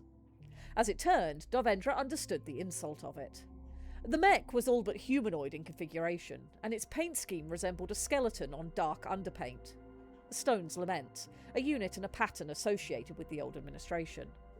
With a man dead and gone, and yet now somehow tastelessly here like the mech was parading his cadaver in front of Wolf Base. Unbelievably tasteless. The external speakers roared again, but not from Ward this time. "Citizens of Terra," said Qin Liu's voice, amplified across the field. "Witness what your peace has purchased." Davendra stopped breathing. There she was. There it was. No longer interference. No longer pattern. No longer fear. Ward's Savage Wolf closed the distance to her in 3 heavy, impossible strides. "Inside!" he bellowed, the speakers barely audible as her vision swayed. For a moment, she assumed the mech's externals were malfunctioning. Then she realised the ringing was in her own ears, and only getting worse as the fight began in earnest. She looked at the rising line of mechs, then up at the opening hatch. "I am not afraid of heights." "That is fortunate. Are you afraid of heat?" The past flashed in front of her eyes. By the time it passed, she was already halfway up the footholds, dragging herself up towards Ward with a speed she hadn't used since her early days out in the field. Sound suffused her entire world. As she climbed, she flinched twice, not just from the retina-searing light delivered each time the Stormcrow Sea fired into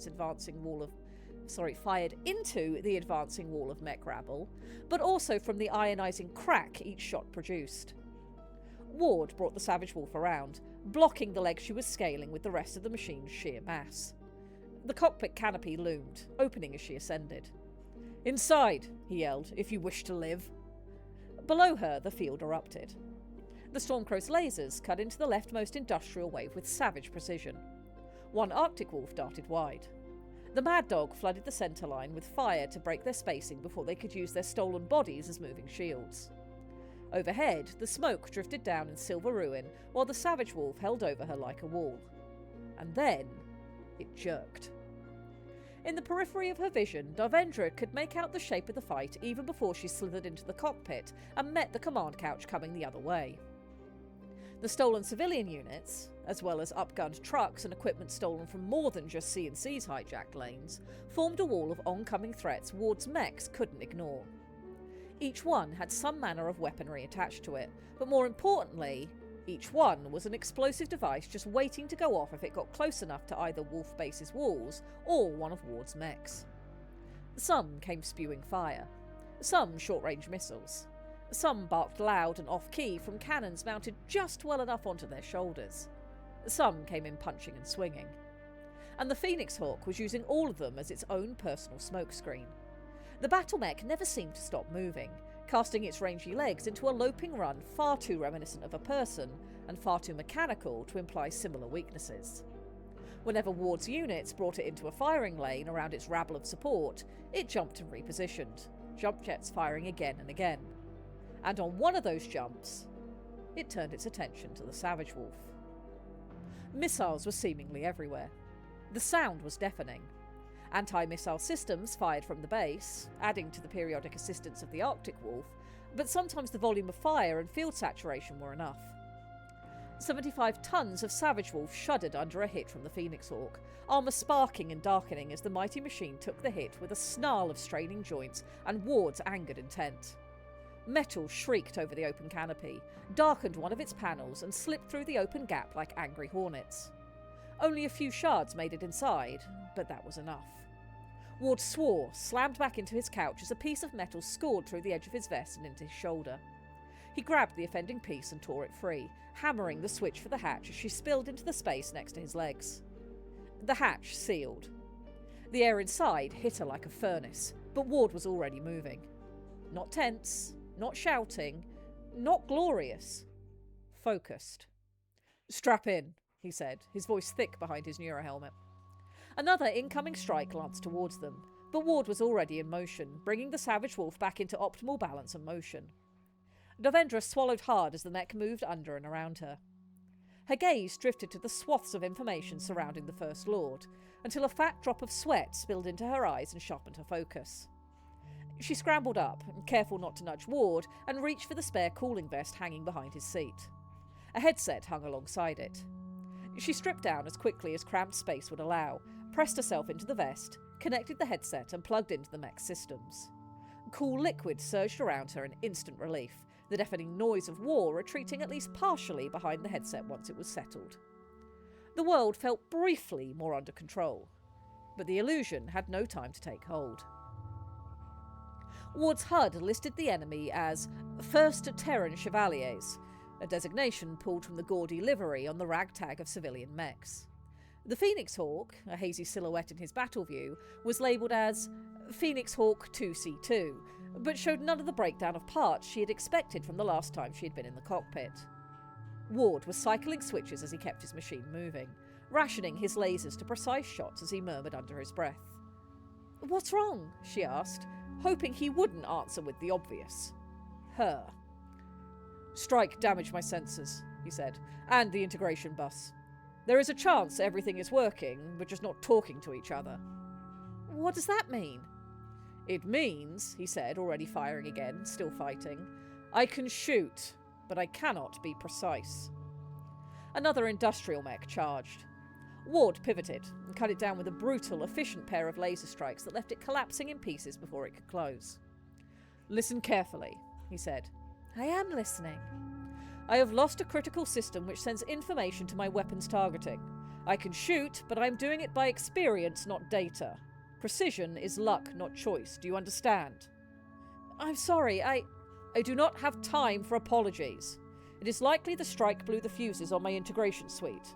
The fuse panel is in the cockpit. You may be able to fix it." "Tell me where." "There is a panel behind my seat, low. You will find replacement fuses in a locker to your right." Devendra was already unstrapping. "The fuses are like pucks. You will need to—" "Alaric? Shut up and pilot. I know what fuses are, damn it." He said nothing for a half second. Then his helm briefly nodded. "Very well." The cockpit was already scorching. It got worse in horrendous jumps every time the Ilkhan fired his weapons. And worse again as Devendra slid past the side of his jolting command couch and into the narrow space behind it. Over the curve of the couch shoulder, she watched as Ward marched them into the centre line of the enemy, unleashed a brief ripple of multi-stage missiles, and forced the Phoenix Hawk to again reposition. She dropped her gaze and went to work. The small space was cramped, hot and alive with vibration. With each step of the Savage Wolf, the couch compensated slightly for Ward, but jolted her against it, the walls or the floor. For a brief moment, she fought the sensation of seasickness and grabbed for the stability and focal point of the fuse panel. Its cover was no longer whole. One of the metal shards had found its way inside, ricocheted off the back wall of the cockpit and lodged itself deeply through the panel cover and into one of the fuses below. That could have been my face, she thought, a new swell of nausea rising as mortality stared right back at her. Ward's voice in the headset, commanding his warriors, seemed distant and dull, his calm a surreal haze against the backdrop of her own thoughts. She shook her head. Fuse box. I spent my internship driving broken trucks over ravaged fields and changing the damn things on the fly. I can change a damn fuse. She pulled on gloves, tugged out the invasive shard of metal, and wrenched open the panel. 6 sockets. 4 dead, 2 flickering. Of course, she muttered. Clanners even managed to fuck up the basic shape of a damn fuse. The replacement units were exactly where he said they'd be. She grabbed one, turned it. 3 minutes, Ward said over his shoulder. Until? To restore targeting, or Qin Liu loses any chance at my restraint. I don't need 3. Then you have less. The Savage Wolf took another hit, and the whole machine vibrated as it braced into it. Her shoulder banged off... let me fix that. Her shoulder banged off a support for his couch, fingers almost trapped as it swayed, compensating at least somewhat for Ward, and giving her none of the same courtesy. She swore. She slammed the first fuse home. The system sparked, then stabilised. 3 fuses working, the blinking 2 stabilising. Outside, the fight was tightening. The Star was doing its job, cutting down the industrial line, preventing a full breach towards the walls. But the Phoenix Hawk was still directing, moving, wearing down its foes as its own armour took far less punishment. It was watching. It plucked at Ward's armour any time his attention moved by necessity to another asset under Liu's inexperienced, and thus unpredictable, command. Come on, Davendra muttered, hauling the second damaged fuse free, slotting the next. She did not think about the heat, did not think about the machine around her, did not think about Liu, only, fix it now. The third snapped into place. The fourth, a jolt, hard. The Savage Wolf staggered a step until Ward caught it. 75 tons moving even a single step translated into enough force to cannon Davendra into the side of the cockpit, stunning her and loosening her fingers. The fuse dropped. Ward held the momentum, centred it, fought it. The mech seemed to growl as it came back to stable under his hands and surged forwards again, pushing off from the same leg he'd used to catch himself. Davendra threw herself back to the panel as soon as inertia let her, scooping up the dropped fuse by feel. She felt around as laser light threw dark shadows over the panels and... the final fuse locked. The panel flared, system synced, and the HUD came alive in full integration. One panel of the cockpit remained dark, but information bloomed into the rest, adhering detail to every aspect of Ward's field view. Ward inhaled sharply, and she saw a shudder roll down his spine. She couldn't see his face past the visor of his neurohelm, but she could feel the grim smile. Good, he purred, and turned. The Savage Wolf moved like something released. No hesitation now, no limitation. Weapons fired like a synchronised dance. The Phoenix Hawk saw the danger and shifted. Whoever is piloting that for Qin knows what they're doing, but I doubt they truly know Alaric Ward. The Ilkhan moved. The Savage Wolf moved with him. Intent and systems flowed together into a single driven whole. Davendra moved back to a safer spot in the cockpit, snapped a harness around her shoulders, and watched the muscles in his arms and legs flex, guiding his machine with a surety that was nothing like the careful precision of Vickers imitating his movements. Missiles coiled from the ATM-9 systems in his side torsos. Lasers stabbed like judgmental fingers in bursts of searing light, either directly cutting into his foes or dividing lines between them. Every motion portioned the enemy into kill boxes for his star. Every adjustment kept his eyes on the whole shape of the field. He stalked forward, hungry and ready to end this. The Phoenix Hawk stood ahead of them. It was blaring some kind of proclamation to the world, though Davendra couldn't hear a word of it. Qin Liu brought people ready to die for her version of terror, Davendra found herself thinking. But Ward is ready to live for it. Maybe that's a lot harder. Ward fired. Another volley of missiles. The Phoenix Hawk noticed, moved, tried to reposition. But it was too late. Its jump jets fired, and Devendra watched in slow motion as Ward's systems highlighted the entire mech. The reticle twitched as the systems tightened in. No longer the entire mech. No longer the upper body. No longer the broad missile bays in its chest. Only the chest. The centre of the torso. The narrower space above the waist where minimal damage had eroded some of its armour. Ward rolled his arms. The savage wolf turned and followed the jump. Not recklessly, not blindly, perfectly. Targeting narrowed in. His fingers closed on triggers. The screen flashed with light. It was decisive. One precise strike. One clean breach. Ward had forced the enemy mech to move, predicted its choice, and once it had committed and could do nothing to change its course, he cut it down precisely with his heaviest lasers double firing into its core. Slagged metal glowed, fused, glowed again, and then the head ejected. Ward watched the mech crumple and smash into the earth, uprooting a stand of trees. Devoid its core and its pilot, the machine sagged into the dirt like a puppet with cut strings. A collection now of metal joints, actuators, myomas, and unspent ammunition. Devendra, however, watched the ejection. She followed the head, eyes narrowing as it made a slightly more graceful but no less final return to the earth. Kin. Ward had spared her, and now Devendra was already moving, fingers seeking the hatch release. Stop, Ward said, his arm flying off the controls to close around her waist and pull her down. She didn't. I can help. You cannot. I know more emergency aid than nearly anyone. She is expecting you. Devendra froze. If she does not shoot you, Ward said quietly, she will make you a spectacle.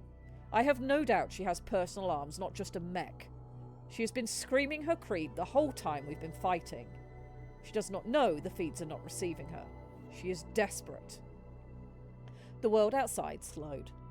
Clan Wolf forces were already converging. Base elementals moving, now the missiles had stopped. Among them, security teams closing.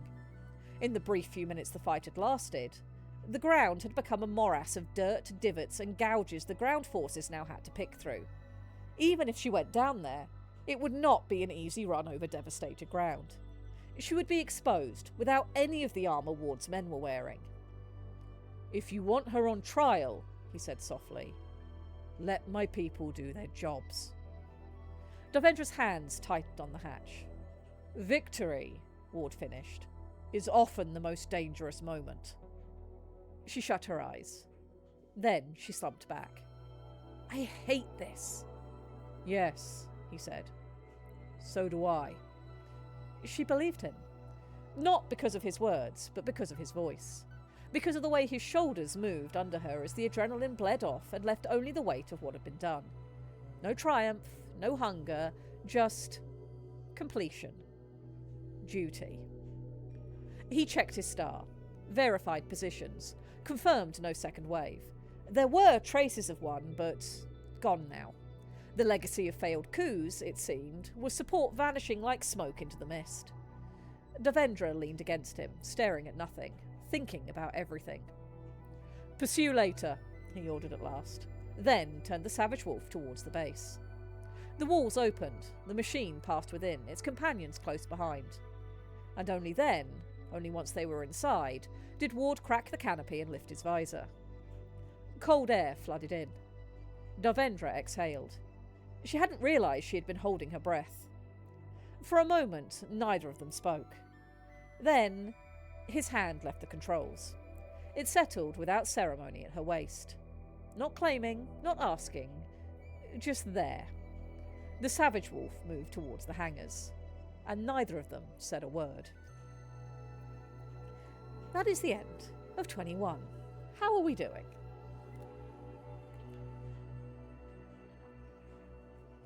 Cat, how are you doing? Are you surviving? Did you take an SRM-6? I did not. Maybe. Not you, chat. Did you take Chat might have taken an SRM-6 to the face. That is what I'm asking. I'm trying to verify, okay? I'm doing triage. I'm doing a relief effort. Ability to withstand But that's the details. So Silicon Soul has brought up something that was very much because Aiden did have to listen to me bang on about this scene and the fact that I'm still not happy with it and whatever while this was going on. And yes, it is a Phoenix Hawk 2C2. The reason why that's not mentioned initially is Darvendra is the one who's initially going, aha, it is this mech. And Darvendra is not as well versed. She recognises the shape, but not the weight and the exact model.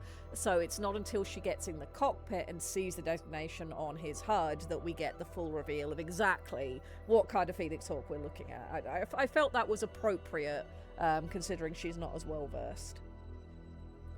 It is appropriate. It could have been fun if we had foreshadowed it, or maybe we had it, and my memory is not as great as I claim, as part of her miniature of action. Yeah.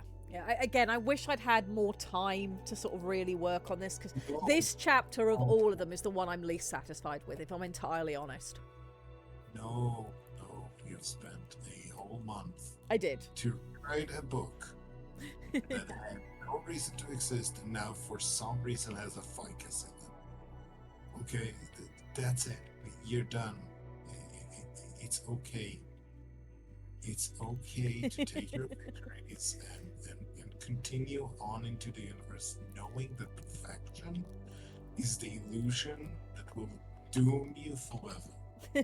Well, yes. I mean, I feel like I spent enough time on this for what the project was, who it was intended for, and what we did. That said, being able to look at something that that you're done with. This book is done.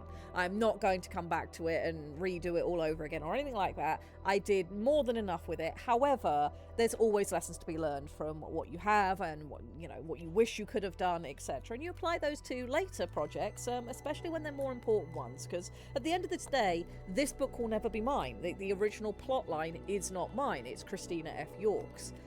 We did a rewrite, a parody, whatever you want to call it. And the lessons that I've learned from it would be far better applied to whatever I write next, rather than trying to make this thing perfect. That would just be a fool's errand. Exactly. Be in the cult of done. Understand that done is better Yes. than perfect. Orc says, I think they could have brought the Atlas back to defend Wolfbase, but that's not very clan-like. It would be cool, but I love my Exalt mechs. I love the idea of, them turning the Atlas back around onto their problems. There would not have been enough time in this book with the time frame that we're working with, because I'm working with very specific dates for things to have happened. There's no way that they would have gotten that Atlas 2 back on its feet in time for us to hit all the dates that we wanted to. But I do like the idea of, that calling back to something that you've already done. Hi, Corbin. Hi, Corbin. I don't want to know why feet. I'm going to ask no questions, and that way I won't get any answers I don't like hearing. So that's fine. That is fine.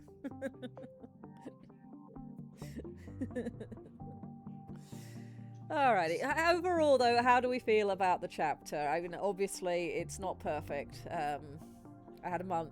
But hopefully you guys enjoyed that. And for those of you who have read the original, I hope that read more engagingly than the original did, because the original was not my favourite. I will say that there are 47 people here. How have we got 47 people again? How does this keep happening, Lictor?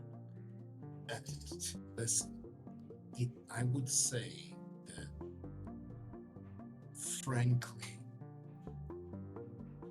this happens to be a fun thing to listen to. I know, terrifying, petrifying, but you must accept that you've taken this book, and even though it has a ficus in it, it's now a compelling story that makes sense. Okay? Fair enough. It makes sense. I'm not trying to suggest by any stretch of any imagination, no matter how wide. Okay, we could not.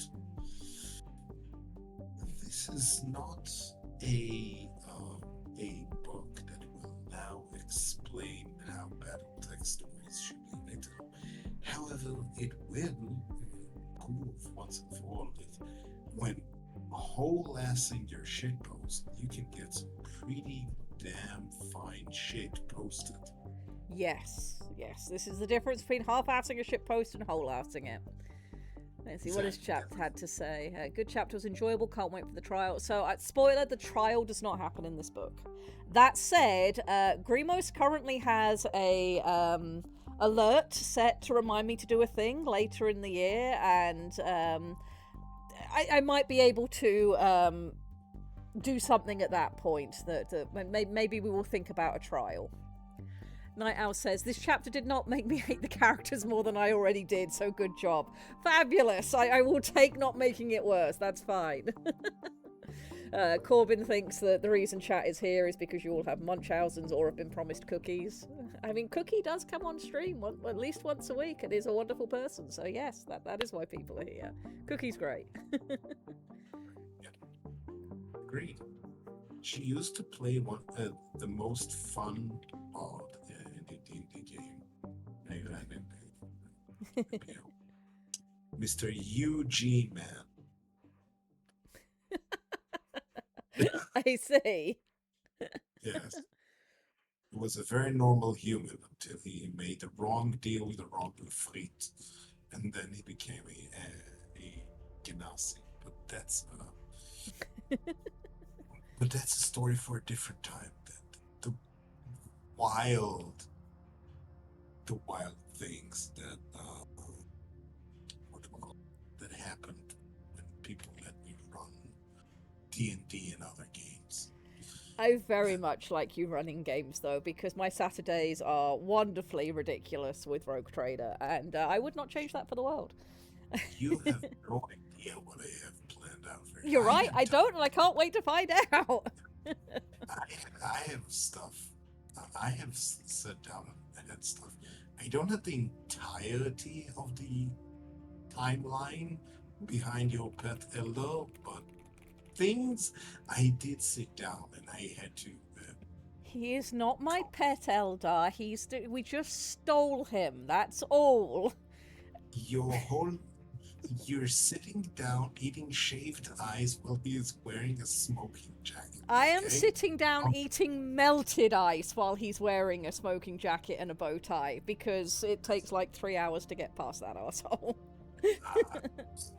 That spoon was perfectly sharp enough. The fault is on you.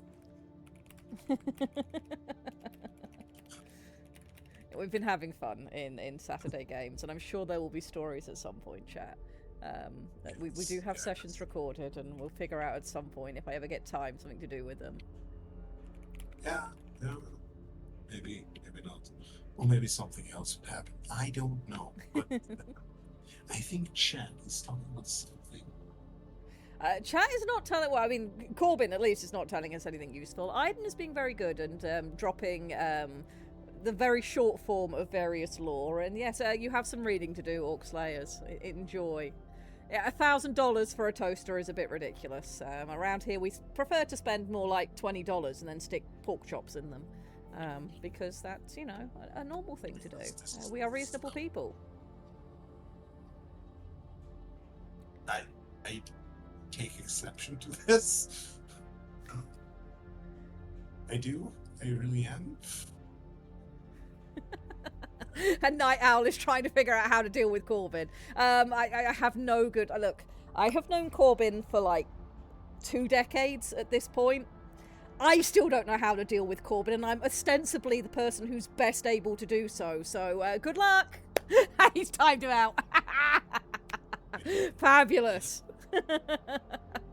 If they come up with something that works, we would like to know.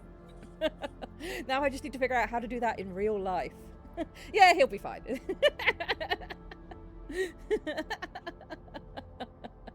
Oh no. Oh dear. Have I mentioned that we really do have the best community on Twitch? I do love the interaction that happens on this stream. This show would not be nearly as interesting without you guys. And yes, that includes you, Corbin. Look, we do need someone to blame, so, you know. haven't. Alrighty. Let Yes. us look, I think, at our next chapter. If you are ready, chat, we will move into the final chapter of this book, and then we will also have the epilogue, and hopefully it will feel nice when we're finished. Do not meddle in the affairs of operators, for they are subtle and quick to banhammer. I mean, subtle and quick to banhammer don't necessarily go together. But ever watchful and quick to banhammer, absolutely. Agreed. Alrighty, let me move over to what we're doing today. Chapter 22. You don't know that. Chapter 22, absolutely at last. Clan Wolf Base, Primary Hangar, North America, Terra, the Cargadate, 26th of October 3151, 1938 hours. Last full chapter. You are almost there. You can do it. If you can survive this, you can survive anything. The hangar was quieter than it should have been. Not silent, but the kind of controlled, redirected noise that came when priority shifted elsewhere. Orders had been given. Crews had moved. The urgent chaos of returning machines had flowed past this space and into others. Ward had seen to that. "Those units take precedence," he had said, gesturing to the star that had returned with him. Davendra watched them move to another hangar entirely, closest to the drop pad in its lurking drop pod edition. "I don't recognise any of those from the Founding Day parade." "They are assets I brought down from off-world. They will return to their usual assignments once they are serviced." He keyed comms, barked orders to the mech techs. "See to their needs. My unit can wait until the parade returns." The techs had not argued. No one argued with the First Lord when he sounded like that. So they had gone. All that remained in the hangar now was Vickers' Blood Reaper, the only mech left quiet this day as its pilot played decoy. It, kindly, had no opinions as Ward brought his mech to a halt, leaving them alone. Davendra was still sitting where she had been when the canopy first opened, one hand braced against the edge of the cockpit, the other resting, she realised belatedly, against him. The heat was fading. The adrenaline was not. She could feel her own heartbeat still trying to outrun what had just happened, what they had survived.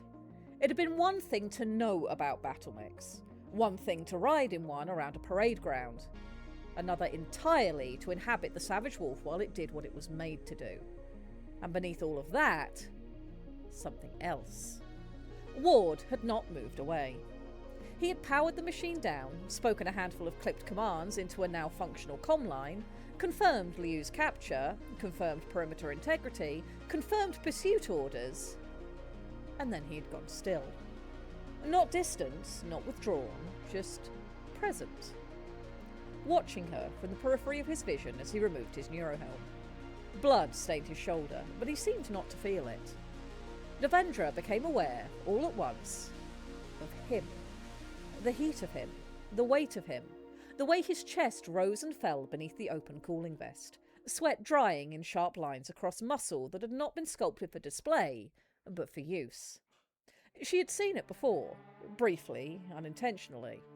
Denied it, dismissed it, lied to herself about it. She was done doing that. Her gaze lifted. He was already looking at her. No ceremony, no rank, no titles, just him. That was the scariest thing I have ever been through in my life. "Uff," he murmured. "However, you are alive. This is the way of things." "Thanks to you," she replied, voice softer than she had intended. A corner of his mouth moved. Not quite a smile. "Your timing," he said, "was poor." "And yours," she said, "was infuriatingly good." That, at last, got a real reaction. A quiet breath that might have been a laugh if he allowed himself such things. They did not move apart. If anything, they drifted closer. Ward's hand lifted, slow enough that she could have stopped it. She didn't. His fingers found the catches at her cooling vest. Paused. A question. Davendra held his gaze. She said nothing, and that was answer enough. The release clicked soft in the cooling air of the hangar. The vest loosened. Her breath caught, not from modesty, not from embarrassment, but from the sudden shift in what this moment had become. Everything that had been held back. Everything that had been contained. All the careful language. All the distance. All the promises to be careful. Gone. Ward leaned in first. The kiss was not tentative. It was not uncertain. It was hungry. The exact kiss one would expect from a man named Alaric Wolf. Davendra met it without hesitation. No shock this time, no accidental brush. No retreat. She knew what she wanted. And for once, so did he. The world narrowed. The hangar, the war, the months of tension and negotiation and compromise and restraint. All of it fell away to the simple, undeniable fact of this. His hand at her waist, her fingers gripping the front of his vest. The taste of heat and metal and something unmistakably human beneath it all. For a moment, just a moment. The savage wolf tried to intrude. A soft chime, a flicker of pink light across the console, a system stirring where it had no business doing so, the cursor turning into a heart. Ward broke the kiss just long enough to slam a control switch down with finality. Absolutely not. The system died with a defeated little chirp. Davendra stared at him. Did you just... Yes. Good. He did not waste time explaining. Neither did she. The second kiss was deeper, closer. Everything they had not allowed themselves to say finally given form in the only language that did not require permission or negotiation. There were no grand declarations. No speeches, no promises. Just contact, trust, release. And the quiet, mutual understanding that they had both chosen this moment, knowing exactly what it cost. The world returned slowly. Not all at once. In pieces. The cooling metal of the cockpit beneath them. The distant movement of crews somewhere far beyond this hangar. The fading echo of war outside the walls. Davendra rested against him, breath steadying, her hand splayed against his chest as if confirming he was still real. The savage wolf was still cooling. Her own core, however, felt hot. Hot and satisfied. His hand traced slow, absent patterns against her back. Not possessive, not claiming. Just there, grounding. She exhaled. That was... efficient, he said. She laughed. Actually laughed. You're impossible. Yes. A pause, then... She felt it. She shifted slightly, then she stilled.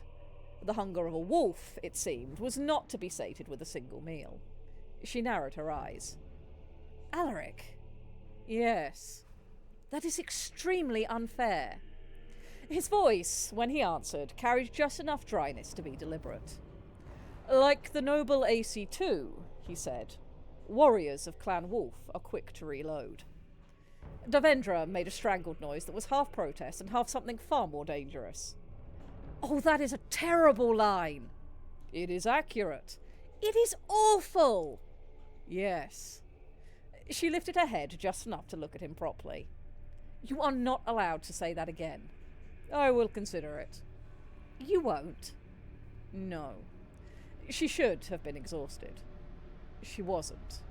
That, more than anything, told her exactly how far she had stepped beyond the careful boundary she had built for herself. She did not regret it. Not even a little. The second savage wolf returned to the hangar with far less drama than the first.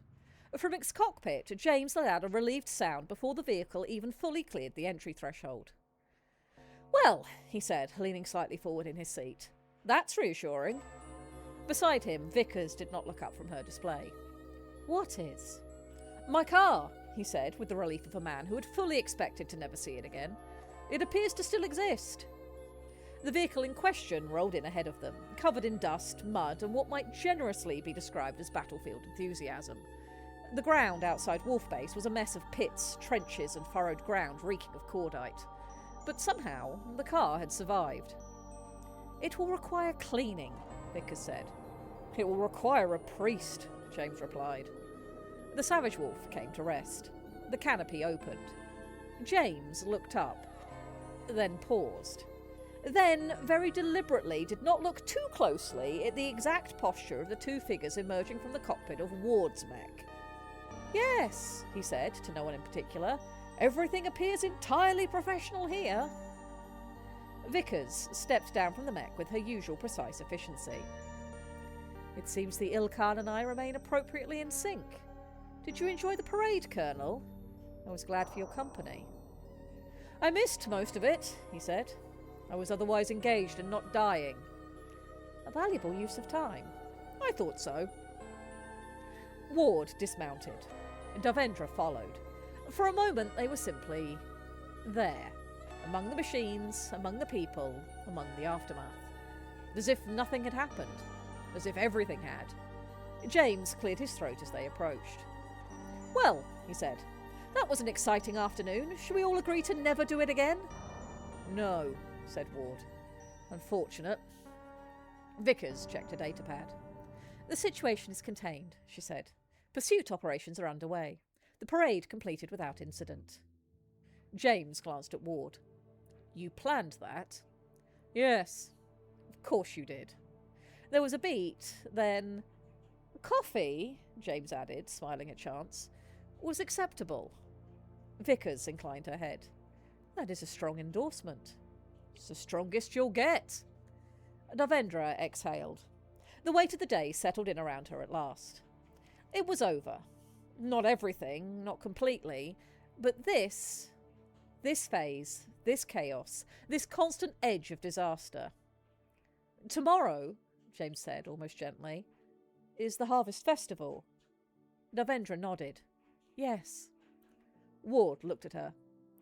"I look forward to seeing you there." She met his gaze, inclined her head. "As do I." Then, after a moment, she set her hand on James's arm. "Colonel, if you would." James blinked. "Home?" he asked. "Yes." He hesitated, then nodded. "Of course. Normal. Or something like it. At last beginning to take hold." As they turned to leave, Davendra allowed herself one final glance back over her shoulder. At the savage wolf, at the man beside it, at everything that had changed, and everything that had not. Tomorrow they would attend the festival. After that... She turned away. Today did not need to be spoiled with whatever wisdom tomorrow would have to bring. And that is the end of 22. How are we doing, chat?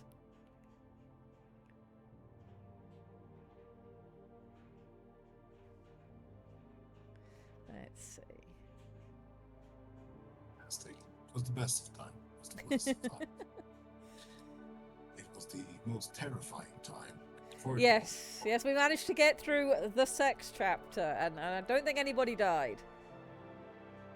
Well, not in this chapter, not on screen. So that's... Yes, I do believe we'll call it success. I will call it success, and I will shoot anyone who disagrees. See? I am pleased to see Red Dwarf nonsense going on in chat. We do not need to shoot anybody. We're good.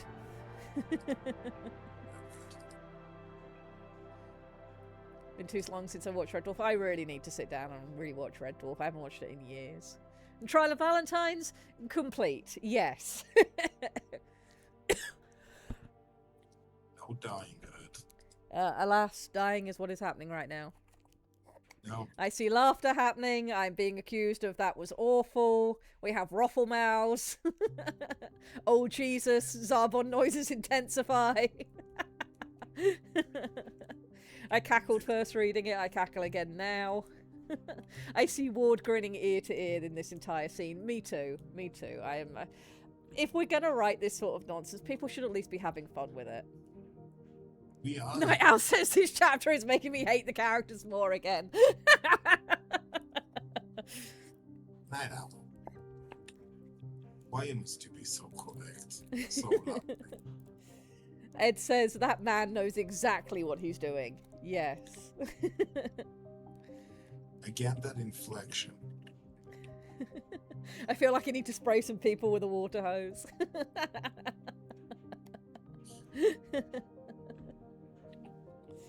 He waited his entire life to say that line. He did. Like, his entire life.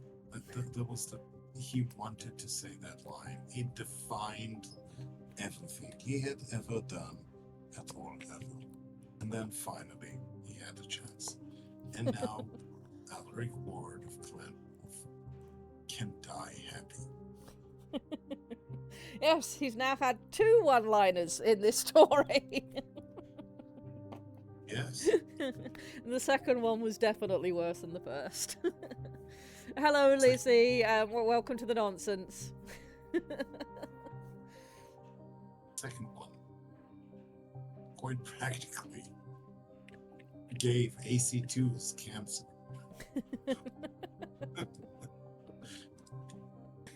Oh dear. I hope it amused more than it traumatized. Yes. I would say, though, that people have had a reaction at all in the ways that they have makes me very happy, because in the original, they just bang out of nowhere for no reason on multiple occasions. They have their first kiss in the car around Deception Pass, which we had an almost accidental kiss at that point, because it hadn't been earned yet, and in the original book it hadn't been earned yet.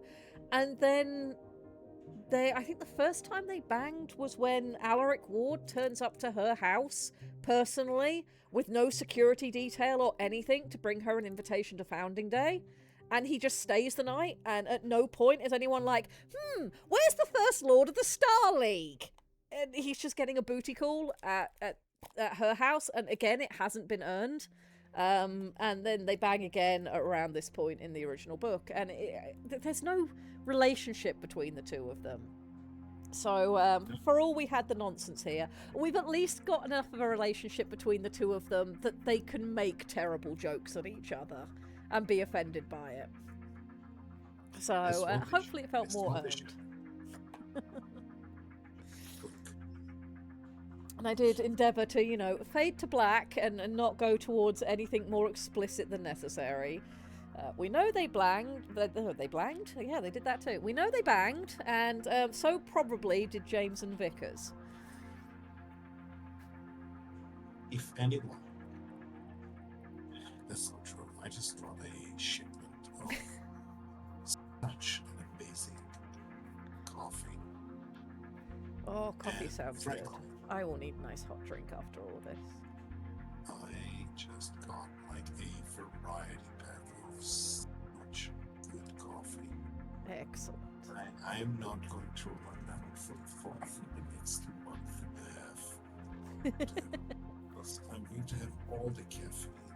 All of it. Amazing. Lord Trower says, yells at mech techs, take all of the AC2s from the mechs and never equip them again. Lizzie says, most fictional banging comes across to me as unearned. And yet, yes. The implied 2 in Second in Command was funnier than the main character's banging. Yes. And ultimately, that's kind of intentional.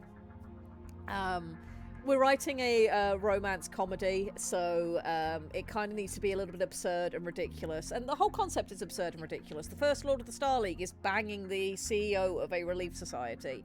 The hell. But the 2 absolutely fed up second in commands who both have the same problem, which is a boss who is an actual lunatic. That's sensible. So you can get a lot more sensible with the second pairing. I'm now worried about Bane pilots, as you should be, Wilf. If I have made you question things, then I am happy. I've done my job. I have caused brains to engage. Not necessarily in good ways, but they've engaged. I'm doing typography for the title. Hungry. Oh, do enjoy your typography. That can always be fun. Be careful if you're kerning.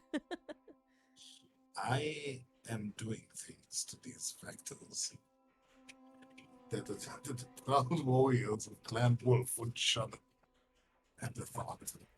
Oh my god, I'm catching up currently on studio chat because I could see it had lit up while I was reading, and I'm like, oh no, you know, have things changed? Do I need to get? And the conversation going on in studio chat, a chat, we've caused some problems.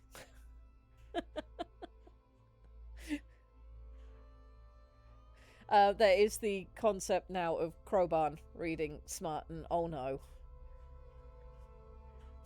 oh no. I'm gonna get banned from this channel. I'm gonna go, no, you're not allowed to stream anymore. What have you done? That's not true. You will get you will get more, you will have less time to do anything because you're going to get more jobs shoved onto you, and you're going to keep being that bad at saying no. I do like, though, that we've dropped down to nearly 40 people. We were almost 50, and now we're back down to nearly 40.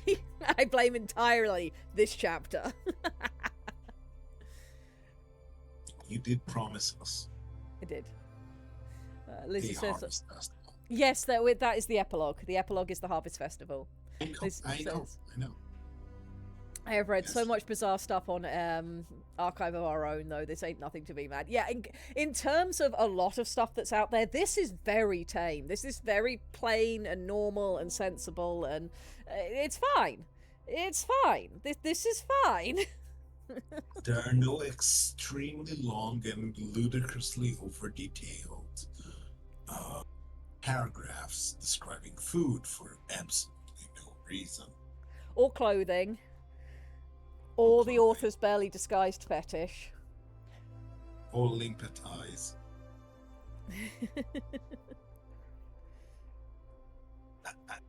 I have to say, I am still not entirely. My brain cannot accurately understand what a limpet is.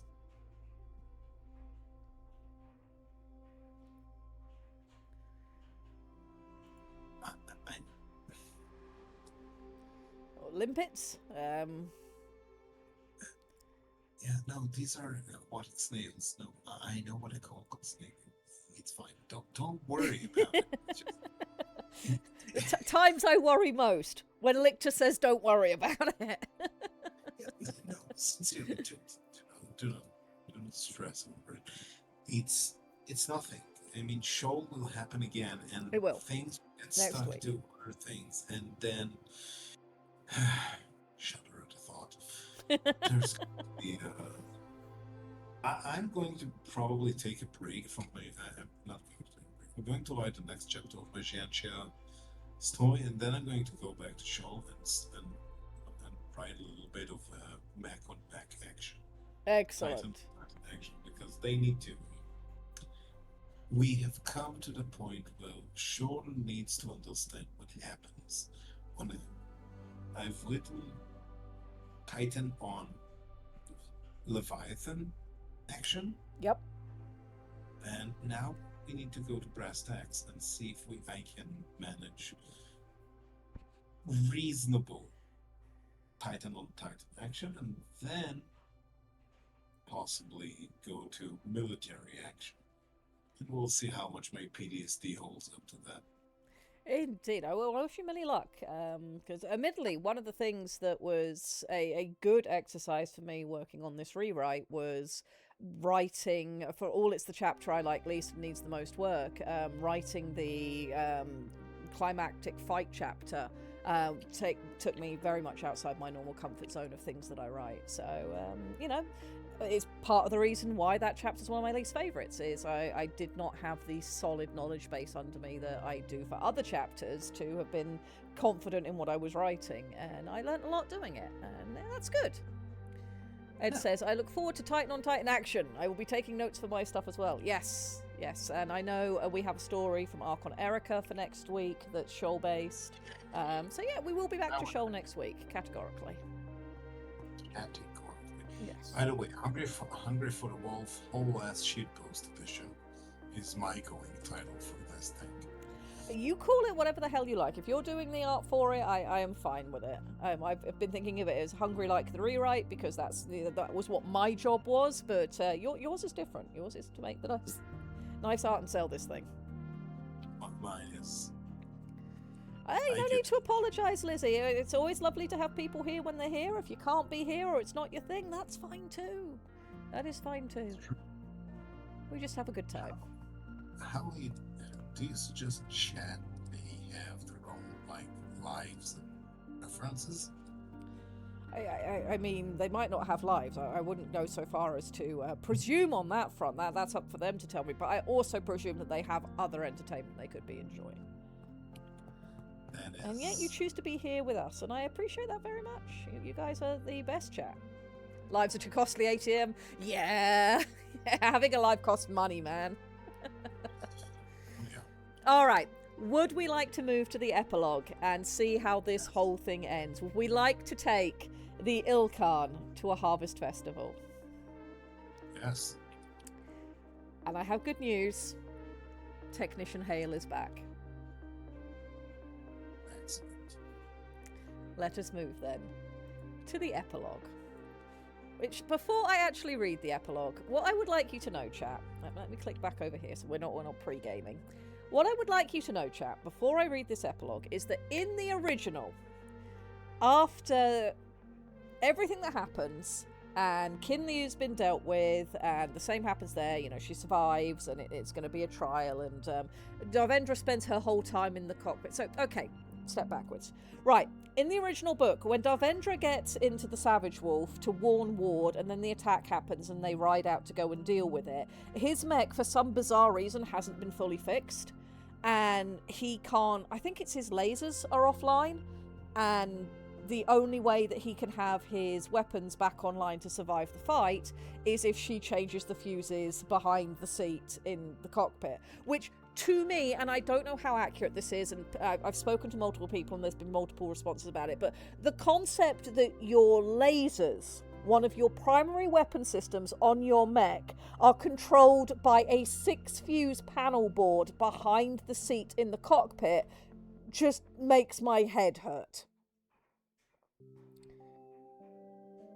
So, that happened. In ours, it was just to bring the integration of the different things back online. But that happens in the original, so she changes that out. And the whole time she's doing this, she is moralizing at Ward about the importance of not killing people, as if he is a 10-year-old who has yet to learn these lessons and that life is precious. Despite the fact that he currently doesn't have all of his weapons online and they're probably going to die if she doesn't get a move on. But she's moralizing at him the whole way through, basically yelling at him, and he's kind of sort of yelling back with the very practical advice of get my weapons online or we're going to die regardless, and I don't really care. And then afterwards they just kind of bang about it. So there's no build-up, there's no emotional things there whatsoever. And then the epilogue, let me actually open the book and see where the epilogue starts from in this. Where are they at? No, that's the last chapters. Where is the epilogue?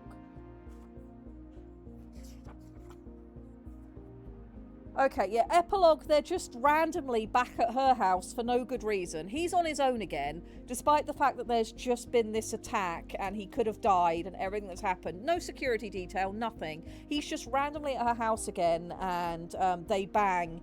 And the whole thing with it is he thinks, oh, you know, I could have this as a life and settle down with one woman. I kind of like her, and I'll think about it tomorrow because this is complicated and this, you know, that doesn't fit with clan life, and I'm the First Lord and she does this and she does that. Nevertheless, there will be time, and that's it. That's how it ends. There's no resolution to their relationship whatsoever. They basically meet, they kiss, they bang a couple of times. After the final moments, he goes to her house, they bang it out, and he still makes no commitment one way or another, neither does she. They are in no different position at the end of the book to where they were at the beginning of the book, where they both find each other physically attractive but know that this is not really conducive considering their positions in life, etc. Nothing changes. That was what the original book had. Now I will read you the epilogue of mine, and we'll see how you guys feel about it, and if I did any better. Alrighty. Epilogue. And then it was all over. Outskirts of Unity City, Autumn Harvest Grounds, North America, Terra, the Carganate, 27th of October, 3151, 1842 hours. We did it! Drinks all round! We're finally at the end! The Harvest Festival was chaos. Not military chaos, not administrative chaos, not the kind of chaos Dovendra had spent the last 4 months surviving and shaping and redirecting into something resembling stability. This was noise. Laughter. Music played slightly too loudly and slightly off-tempo. Children running in packs with sticky hands and no regard for personal space or dignity. Lanterns strung between poles and trees, casting warm, uneven light across fields that only weeks ago had been too uncertain to promise anything at all. It smelled like apples and wood smoke, and something frying that Devendra was fairly certain had once been a vegetable and was now less so. Ward stood very still in the middle of it. "This is an uncontrolled environment," he said. Devendra did not look at him. "No." "It appears uncontrolled." "Yes." "There are no visible perimeter defences." "No." He watched as a group of children sprinted past them carrying what looked like carved gourds with candles inside. "Why have they hollowed out those vegetables?" Devendra glanced over. "They're pumpkins." "Yes." "They're decorative." He frowned. "They have faces." "Yes." He considered that. "Are they memorials?" Devendra stopped walking. "What?" "For fallen enemies," he clarified. "Respected adversaries. Their likenesses preserved." "They are not war trophies, Ward." "They've been hollowed." "They are pumpkins." "With candles." "Yes." "This is unsettling." Devendra pressed her lips together and failed not to smile. "Welcome to Terra." They moved deeper into the festival. Ward observed everything, catalogued everything, misunderstood most of it. At one stall, a group of locals around a large wooden trough filled with water and floating apples. Stood around a large wooden trough filled with water and floating apples. Ward stopped. "What is this?" "Apple bobbing." "Yes." "They tried to grab the apples." "With their hands?" "No." He watched as someone leaned down and attempted to seize one with their teeth, emerging soaked and triumphant. "This is ritualized drowning." "It is not." "They submerge their faces willingly. No wonder you Terrans fought back so hard if you teach children to practice drowning." "They're having fun." "They are competing for air and fruit simultaneously." Devendra laughed outright this time. "You are impossible." "Yes." They moved on. A loud cheer rose from further down the field. Ward turned toward it immediately, attention sharpening. "Conflict." "Not conflict." They approached. It was a tractor pull. 2 battered, stubborn machines chained to a weighted sled, engines roaring as they attempted to drag it across packed earth against each other, while a crowd simultaneously shouted encouragement and deeply questionable advice. Ward stopped dead. "What is that?" Devendra followed his gaze. "That is a tractor pull." "They are competing?" "Yes." "With industrial machinery?" "Yes." "For distance?" "Yes." Ward watched in absolute dawning fascination as one machine strained forward, wheels digging into dirt, engines screaming as it dragged the weight inch by inch. "We could do this with battle mechs." Devendra closed her eyes. "No." "We absolutely could." "No." "It would be an efficient test of torque distribution." "No, Ward." "Mech pulls." "Absolutely not." He was already thinking about it.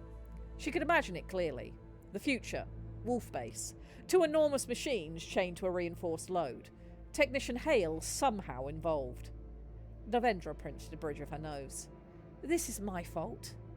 "Yes." They were handed drinks at some point. Devendra accepted hers with the automatic politeness of someone who had spent too long in public-facing roles. Ward examined his.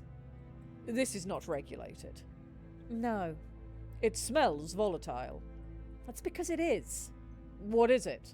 "Local cider, I imagine."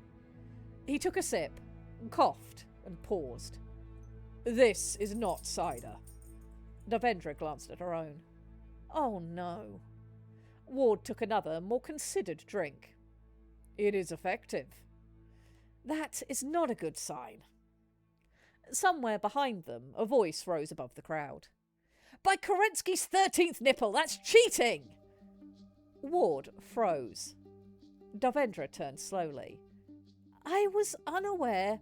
That is not a thing, he said immediately. That Kerensky had. He did not. 13? He did not. Across the field, Technician Hale stood on something he should not have been standing on, gesturing aggressively at a game booth while holding what appeared to be a partially dismantled pop gun. Vickers was already moving. She crossed the distance with the calm inevitability of someone who had accepted this as part of her life. He saw her, stopped mid-rant. Ah! She said nothing. He stepped down, carefully. Devendra looked away. I am so sorry. Ward considered the scene. This environment is extremely informative. It is not. It explains much about Terran resilience. It explains nothing. It explains everything. She laughed again. God help her, she laughed. They found quiet eventually. Not easily, not immediately, but eventually. Beyond the main field, past the lantern light and noise and warmth, the land sloped gently down towards the edge of the orchard. The sounds of the festival softened there, still present, but distant enough to feel like something happening in another world. The sky had cleared fully. The stars were visible, real ones, not just orbit traffic or city lights or aircraft. Devendra stepped out into the open space and breathed. For the first time in days, weeks, months, she felt it. Stillness. Ward joined her a moment later. No audience, no staff, no war, just them. For a while, neither of them spoke. They didn't need to. It was Devendra who broke the silence. This is where it ends, isn't it? Not dramatic, not tragic, just true. Ward did not answer immediately. He looked out over the land, the fields, the distant light of the festival. The world he had taken, the world he had held, the world he had, somehow, begun to understand. Yes, he said. She nodded. I thought so. He glanced at her. You will return to your work? Yes. Not here? No. Not like this? No. Devendra folded her arms, not against cold, but against the weight of it. C&C can't be seen as part of your administration, she said. Not now, not when things are stabilising. We have to go back to being neutral. You are correct. I know. She gave a small smile, tired, honest. And you, she added, have an entire Star League to run. Yes. It sounds exhausting. It is. Another quiet moment. But, she said, softer now, that doesn't mean it didn't matter. Ward looked at her. It was a simple statement, but it carried everything. The arguments, the compromises, the trust, the anger, the respect, the war, and what had come after. It mattered, he said. Devendra nodded once. Good. Because that had been the fear, somewhere underneath everything else, that this would vanish the moment it ended, that it would become just nothing. It hadn't, and it wouldn't. Whatever came next, they would carry this forward. They would carry it in different directions, toward different ends, but forward, into whatever shape their futures took. She stepped closer. So did he. The kiss this time was quiet. It was not urgent, it was not desperate. It was not something stolen between moments of crisis. Instead, it was something chosen, deliberately, carefully, and unabashed. When they parted, neither of them moved away immediately. They didn't need to. Not yet. Eventually, Ward stepped back. Duty composed his face, as it always did. I should return, he said. To your empire? Yes. Devendra huffed a soft laugh. Try not to break it. I will attempt restraint. Patience. Good. He turned and took a step. Hey, she called. He stopped, looked back. Devendra tilted her head slightly, something familiar and dangerous returning to her expression. Ward? Yes. She smiled, small, sharp, entirely herself. If you're still hungry at Christmas, she said, send me an invite. For a second, he was still as a statue. Then he cocked his head. Will you wear heels? She watched him for a moment, then felt her smile bloom fully, matched only by the one that settled across the face of the First Lord of the Star League. Af, Ilkhan, I think I can be convinced. He turned back towards the festival, toward Vickers, toward Hale, who was almost certainly doing something else he shouldn't, toward the future waiting for him whether he liked it or not. Devendra watched him go, then looked up at the stars, down at Terra, at everything that had changed and everything that hadn't. We did all right, she murmured. Somewhere behind her, the festival roared with laughter again. Sebastian, she thought absently, would have loved this. She smiled, then turned and went to rejoin the world. The end. Excellent. There you go, chat. We got there. We did it. We finished all the way to the end. What has chat had to say? Chat understands. Let's see. Where did I last read? Around about here.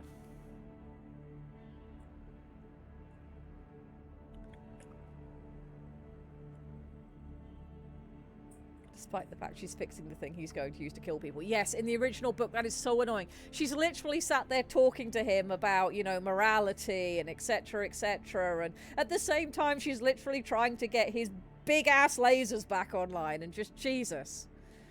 Lizzie says, I must say I appreciate the whimsy here. It's cute. Good. Good. A little bit of cute at the end was what we wanted. The beagles are indeed a beagling. And just being generally demanding of each other. Boogling afoot.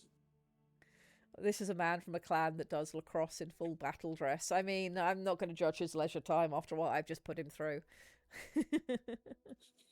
Stormsong says, I think he would like Darvendra to do a ward pull. I'm going nowhere with that comment. We're just throwing that one out the window. Norm Cavalier says we could do this with drop ships. Oh no! Kerensky's nipples mentioned Squick on notice. Yep, I did say there was a Squickism in this. We do not swear by Kerensky's bald head, we swear by his 13th nipple in this book. Just to swear by something. Something is being handled. Terribly so, but it is being handled. I like Technician Hale. The question is he based more on Squick or Mad Ducks? He's based on himself, but he does get to say a Squickism, so I guess Squick more than Mad Ducks. That's fair. A person is allowed to be both Squickis and Mad Ducks. Yes. There's nothing particularly exclusive way of being. Yeah, he can be both. Both is good. Doctor Who says nice. Blackfire Gaming says that was so good. Silicon Soul, clap, clap, clap. Doctor Who says, I like the hook of leaving Christmas open. Yes. So the problem with the original was nothing changed and nothing felt earned. Hopefully by the time we got to the end of this felt like they've had a full relationship arc. Things have changed even though they can't be together. We've said something kind of wholesome about human relationships, which is when you have a relationship and for whatever reason it has to end, that doesn't mean that the good stuff doesn't matter anymore. You can carry it forward with you, which is, you know, we've checked off the Tingle wholesome relationship thought. And yeah, leaving the hook of Christmas open, so it's not a case of it ends on a sour note. We've still ended on a positive note, even though we know that they can't be together. Ed is still alive. That's excellent. Get says it was a clean ending. Orksay says, well done with the materials you were given. Thank you. I did my best. Doctor Who says, boo, you made them likeable. Well-written shenanigan all round. I would actually read this book. I mean, we did, Orc Slayers. Over 3 weeks. Elemental Lacrosse would be so much fun. Oh, God. Lizzie says Red did it. She fixed the fic. I mean, I tried. That was the point of the endeavour. Ended on the chance for a sequel. Mech pulls or they pull multiple Urbies uphill. If Christmas happens, this hook leaves something in a possibility of them, if not being together, they will still be special to each other. Yeah, and that was exactly what I was aiming at, is there's no way that Darvendra and Ward can have a long-term meaningful relationship in the classic sense. It just no, it can't happen. It doesn't make any goddamn sense. But people being special to each other, that happens all the good goddamn time, even with people that you don't end up in a long-term loving relationship with. And yeah, I think they deserved that. I think we put them through enough in a compelling enough way that they deserved that. I'm going to say that they were put through the first book, for the first version. I think that having something done well for them in the second one, in the whole last version, is very much. They deserve it. They had to be written the way they were in the first iteration. Give To them get something. here. Yes, that's true. Give them something. If you're trucking through that, keep going.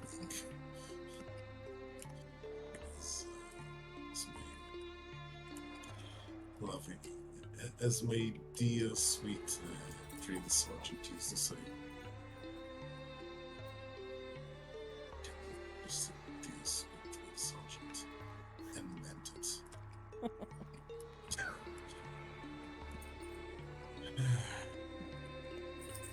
Alright, well, we did it. We got all the way through, and technically we're only at the end of my normal slot, and we do have extra time to fill this week. So what I'm going to do is I'm going to get up and use the restroom. I'm going to see if Ceres would like to do the same, because she's giving me a look, despite the fact she shouldn't need to go. And then when we come back, if you'd like to talk about the process, about anything that we've done, anything more with this, because I mean, a month of dedicated work got poured into this. I would love to talk about the process, any questions you guys have, things you think went well, things you think went wrong, anything more to do with writing. And then possibly we'll do some haunts, possibly we'll just sort of finish early and have some dead air time and let you guys go and, get food or whatever you want to do. But first things first, I am going to restroom, I'm going to get a fresh drink, I'm probably going to make a cup of tea, so I will be a few minutes, and take the puppers out. What screen should I leave you guys on? Anything pleasing. Let's go back up to the front cover. Where is that? There we go. There you go. You can look at the interim front cover until we are back, and just enjoy Alaric Ward. I'll be back.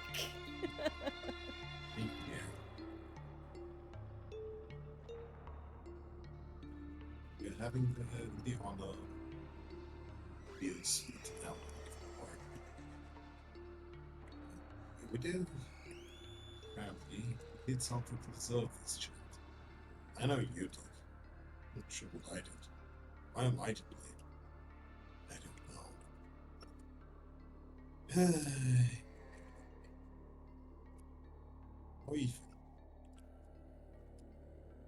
Kvetching. General Kvetching.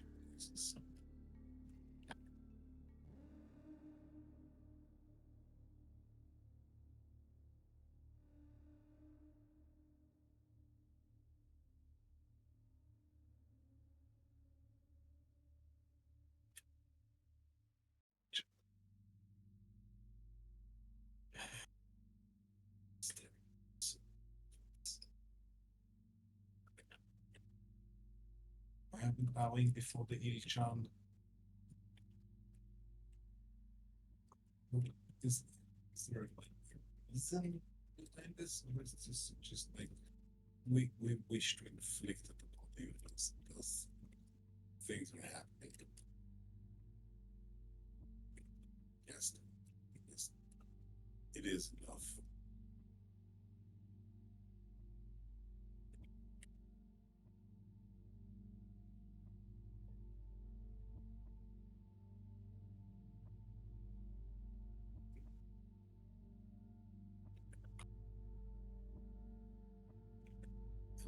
Am I breaking up?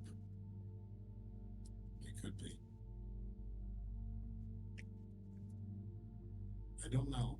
It's a bit late for me, so I'm going to be just a little bit quiet. A bit of breaking. Look, I've been through all of this with a lot of you. A little bit of breaking sounds reasonable, even acceptable. You know, just a little bit. Tiny bit of breaking.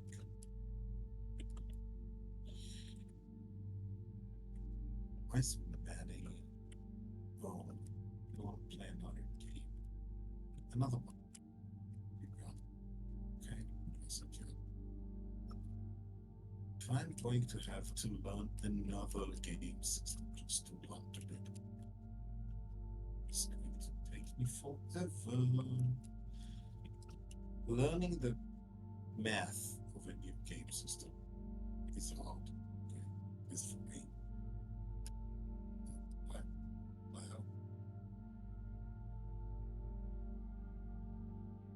Wow. Um,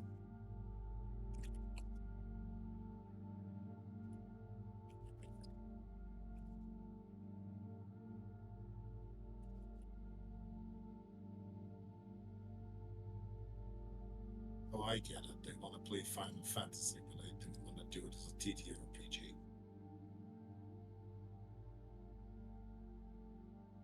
Yes, Corbin, that is a long cat. Cats are supposed to be long.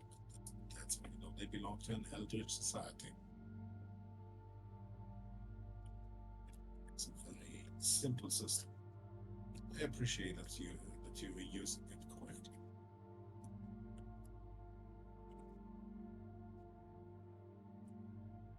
I'm so sorry. Does this help? Ed? I will talk to something to the mic. Does this help? Am I more? Can you hear me? Is there a lecture at all? I don't know. Is there maybe? I don't know.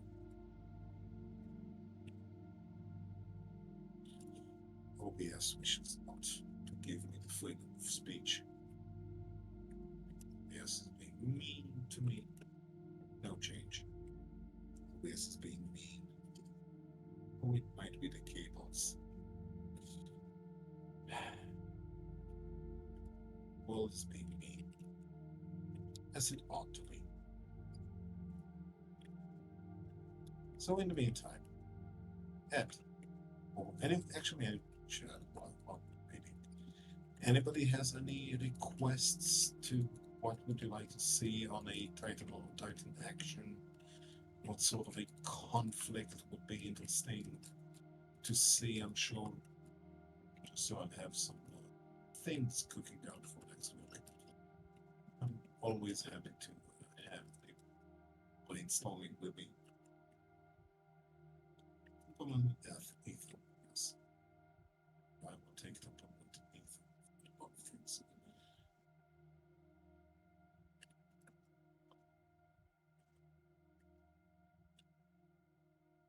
Eternally temperamental.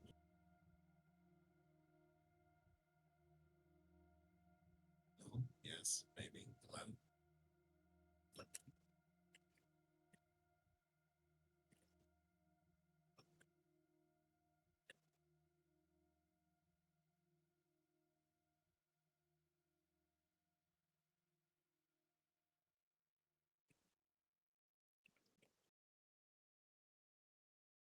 I am being sent a game system to later, it would seem. Thank God. Okay, I have to have opinions now. I love that goes.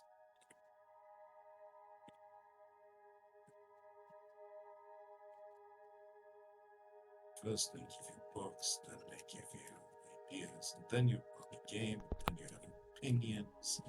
Thank God. I have returned. What have I done? I don't know, what have you done? I was gone. Maddie is requesting me to have opinions about the TTRPGs. Ah. And I don't know how to explain to her how dangerous it is. This is, I mean, I can think of more dangerous things to do, but this is still. Oh god, I've just clicked on the thing Night Owl linked in chat. Yes, feel the evil charm. Oh no. Yes. Oh Tough no. Yes. Terrible. Terrible. I go away for 2 minutes and this is what you do, chat. How could you? They couldn't hear me, so they had to. Oh no! Oh no, did you turn into a robot while I wasn't looking again? Yes. They figured out my necronologence. No, surely you're just a very dapper gentleman in 3 hats. It's fine. They can even put on the tag to tell everyone that I'm actually a terrifying tyrannid. Yes, terrifying tyrannid. Yes, yes, clearly you are a tyrannid. Yes. It says on the tin. It says a lictor on the tin. Okay, Ed is saying, honestly, part of why I'm so excited for Titan on Titan is seeing why Shoaly would fight each other. Shoal doesn't seem to have a lot of internal conflicts beyond piracy. That's definitely something we need to flesh out more. I'm certain that there is plenty of internal conflict going on that we just haven't made a big deal of as yet. And yeah, that would certainly be something that would be worth having a big old conversation about on stream at some point. That's very much going to be part of the history section that does need fleshing out more. I was made aware of something that made a return. Dare I ask, Ramshackle? I'm concerned. Yes, be concerned. For me. Be concerned for me. Oh, I put Master Chief on the sodas again. Oh, fun. Hard shells versus the soft shell wars. I mean, there's plenty of reasons for conflict to have happened in the past, but establishing what the current conflicts of the modern day are would definitely be something I think would be interesting. Wait, I have ideas. I'm sure you do. I do too. So maybe that will be what we come back with next week. Is we'll do some talking about that before we do some more story. Yeah. Us talking about world building in this challenge age? My God. My God. Such depravity. Right, is there any questions or anything you guys want to talk about from the Hungry Like the Wolf project before we put it to bed forever? I'm very happy to talk about any of the process, anything you guys liked, didn't like, character arcs, whether we achieved our goals with it. If there's anything you guys want to go over with regard to this project before we put it to bed, now is the time. Now is the time. That's the time. It's the girls. They got a long-standing argument over breakfast meat. Oh God, yeah. People will find all sorts of reasons to argue over all sorts of things if they don't have larger concerns on their plate. And even if they do have concerns on Yeah, that's true. Even if they do have larger concerns on their plate. and yes, we do have a Solaris. Like, we do have a city where these things do be happening. Yes, the Jewel of Pride glass was the first time that happened, and it's been a lot more formalised since. Yes. Surely.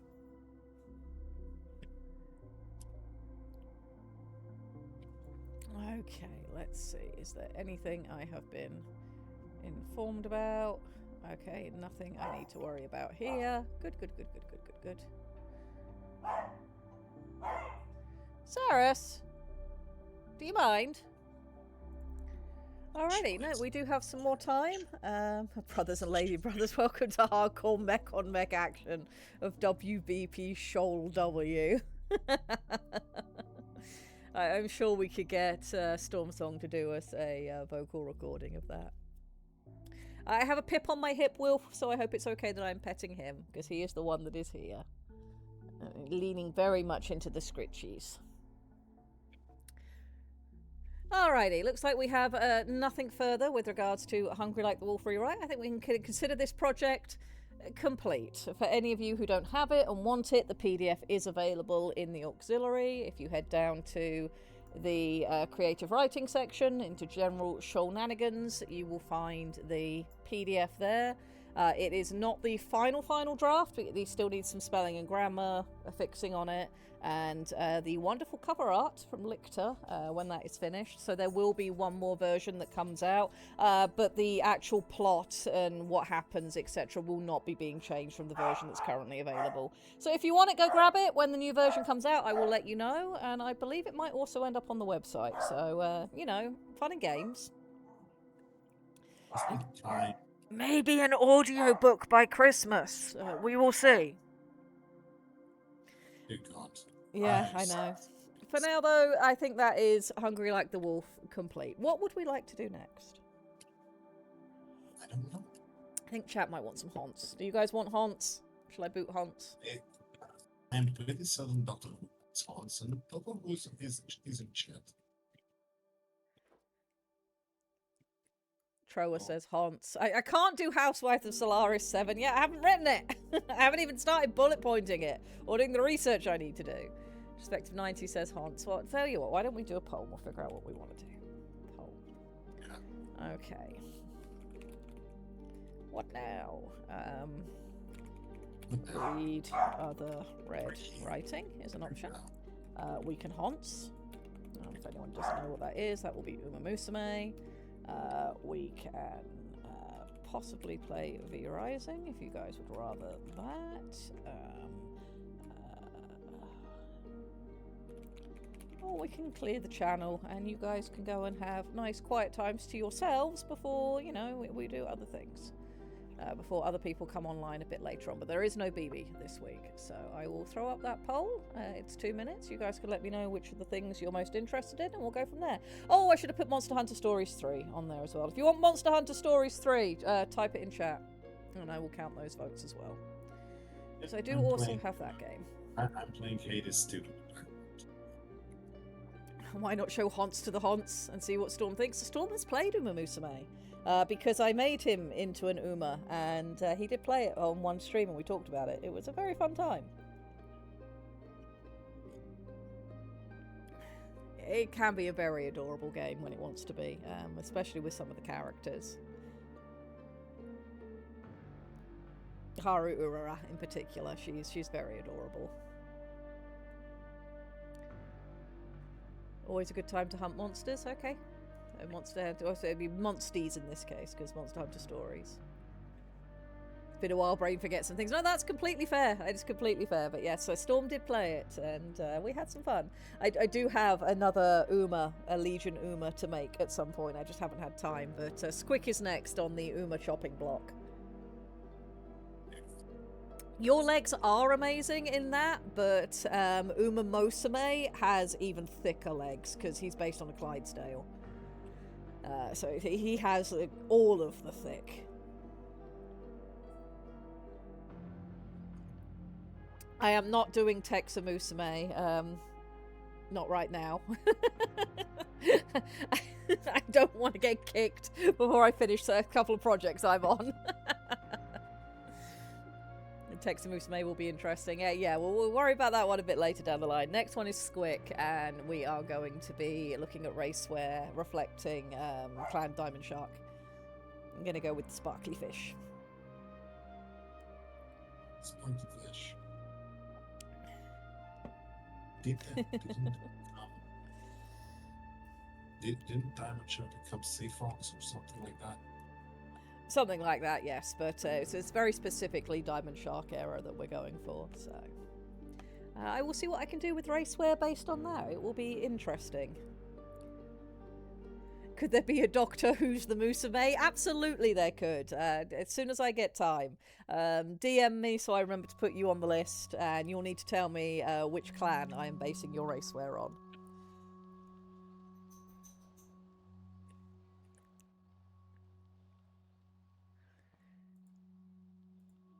So far, we have done. What did we do? We did Clan Goliath Scorpion, and I can't remember which clan it was for Mo. Alright, very much Uma Musume. Okie dokie. Let me boot that over here then. At some point, I would vanish into the ether. That is completely fine. You need to do that sensible sleeping thing. That is very nice. I Yes, think it might have been Ice Hellion. You might be right. What do you mean, fatal error? Babies, stop yelling, please. Alright, let's restart Steam and see if that helps.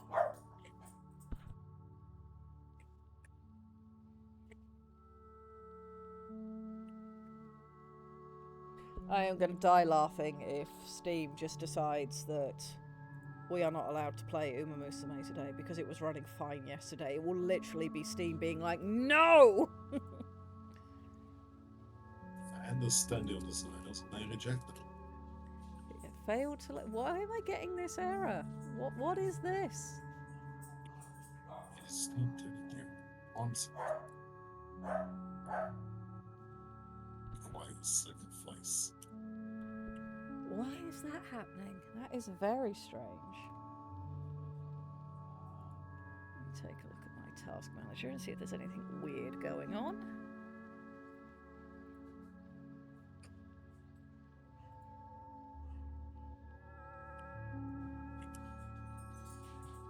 I wonder if it doesn't want to play fair with... No, because I've loaded it on OBS before. I'm sure I have. No, I haven't actually. It might just be having a moment.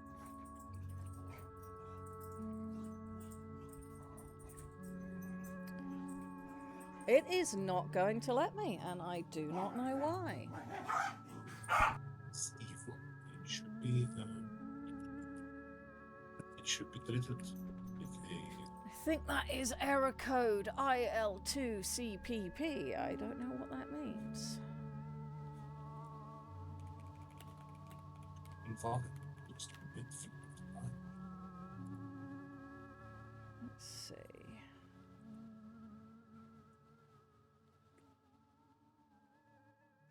That's lots.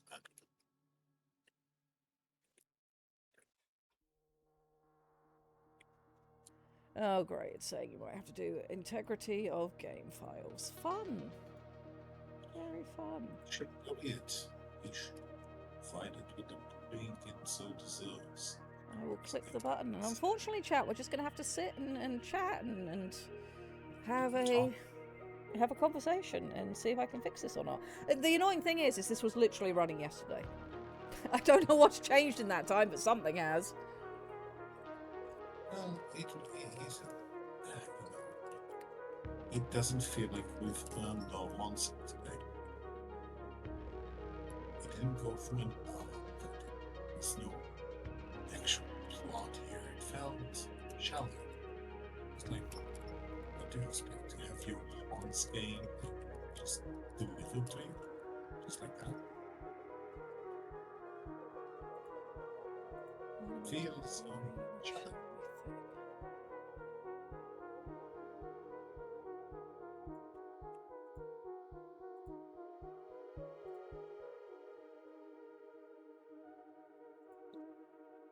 What is happening? God, I love tech issues. They're my favourite. Not that. It's like love.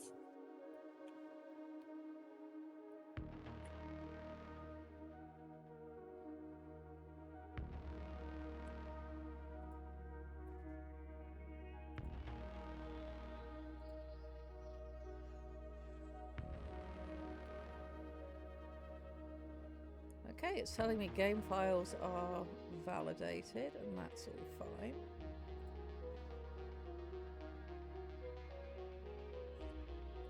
Still won't load. Interesting.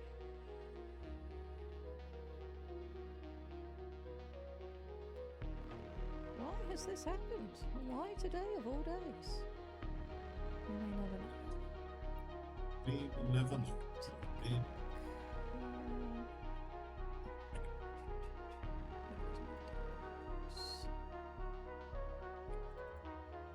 Take a look at this.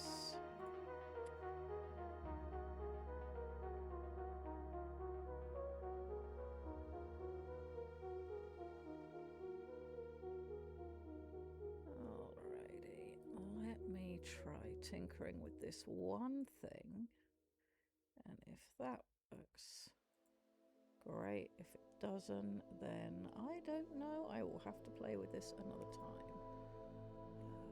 Right, let's take a look. Let's do this.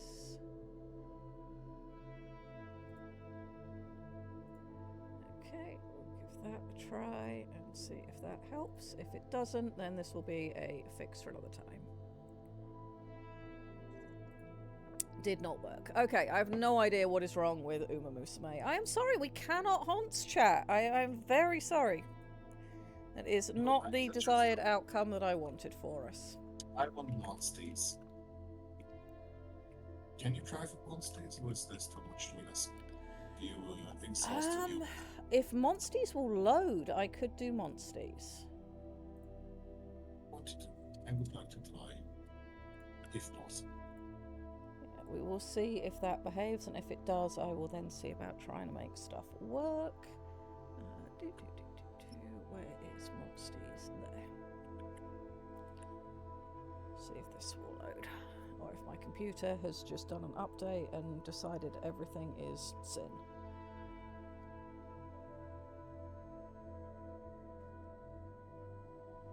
No, this seems to be loading.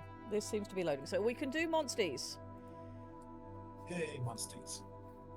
I like monsters. Alright, let's see what chat is saying before we do anything else. Speaking of Haunts game stuff. Hey, you've got your Silent Suzuka and your Tokai Teo together, and a lovely special week in the background. That is very, very cool. Very, very, very cool. Who is your favourite Haunts? Who is your Oshi Troa? Because I am happy to talk a little bit of Haunts before we boot the thing. That is fine. Did Windows update? It probably did, Orc Slayers. It is probably something to do with a Windows update, and I will just have to yell at it off stream on another occasion. Blackfire says, Track Blazer has been quite kind to me for trainee drops, as had the Ledroit event, 6 to 7 new SSRs. Very, very nice. I did manage to recently pick up the Droit Seiyun Sky. I wasn't angling for her, I was angling for Nishino Flower, and I got her as well, so that was really cool. I do also have Flower. So yeah, that has been fun. Treya, you speak now but lies. I'm sorry! I'm sorry. Stream has decided we will never play Haunts on stream. I'm gonna go get food and go play Battletech. That sounds good. Have fun with Alpha Strike. I hope you have the best time. Yes. Alrighty. This has loaded, so now I will need to convince OBS that it exists. So let me play with this. This should be the thing that I want to do. I should be able to do that. Hit OK. Turn it on, and then I'll need to resize. And possibly also turn the sound down, because I imagine it will be quite loud. We will see. You guys tell me if it's too loud or not. It's going to be F. Fit that to screen. There we go. Like screen. Right, what I should probably do for a minute, chat, is drop the stream very briefly so I can change over the stream details, and then we'll be back. So give me literally 2 minutes to just flick things over, because I don't want Twitch to have an aneurysm that we're not in fact doing writing anymore. Alrighty, give me just a minute. We will be right back.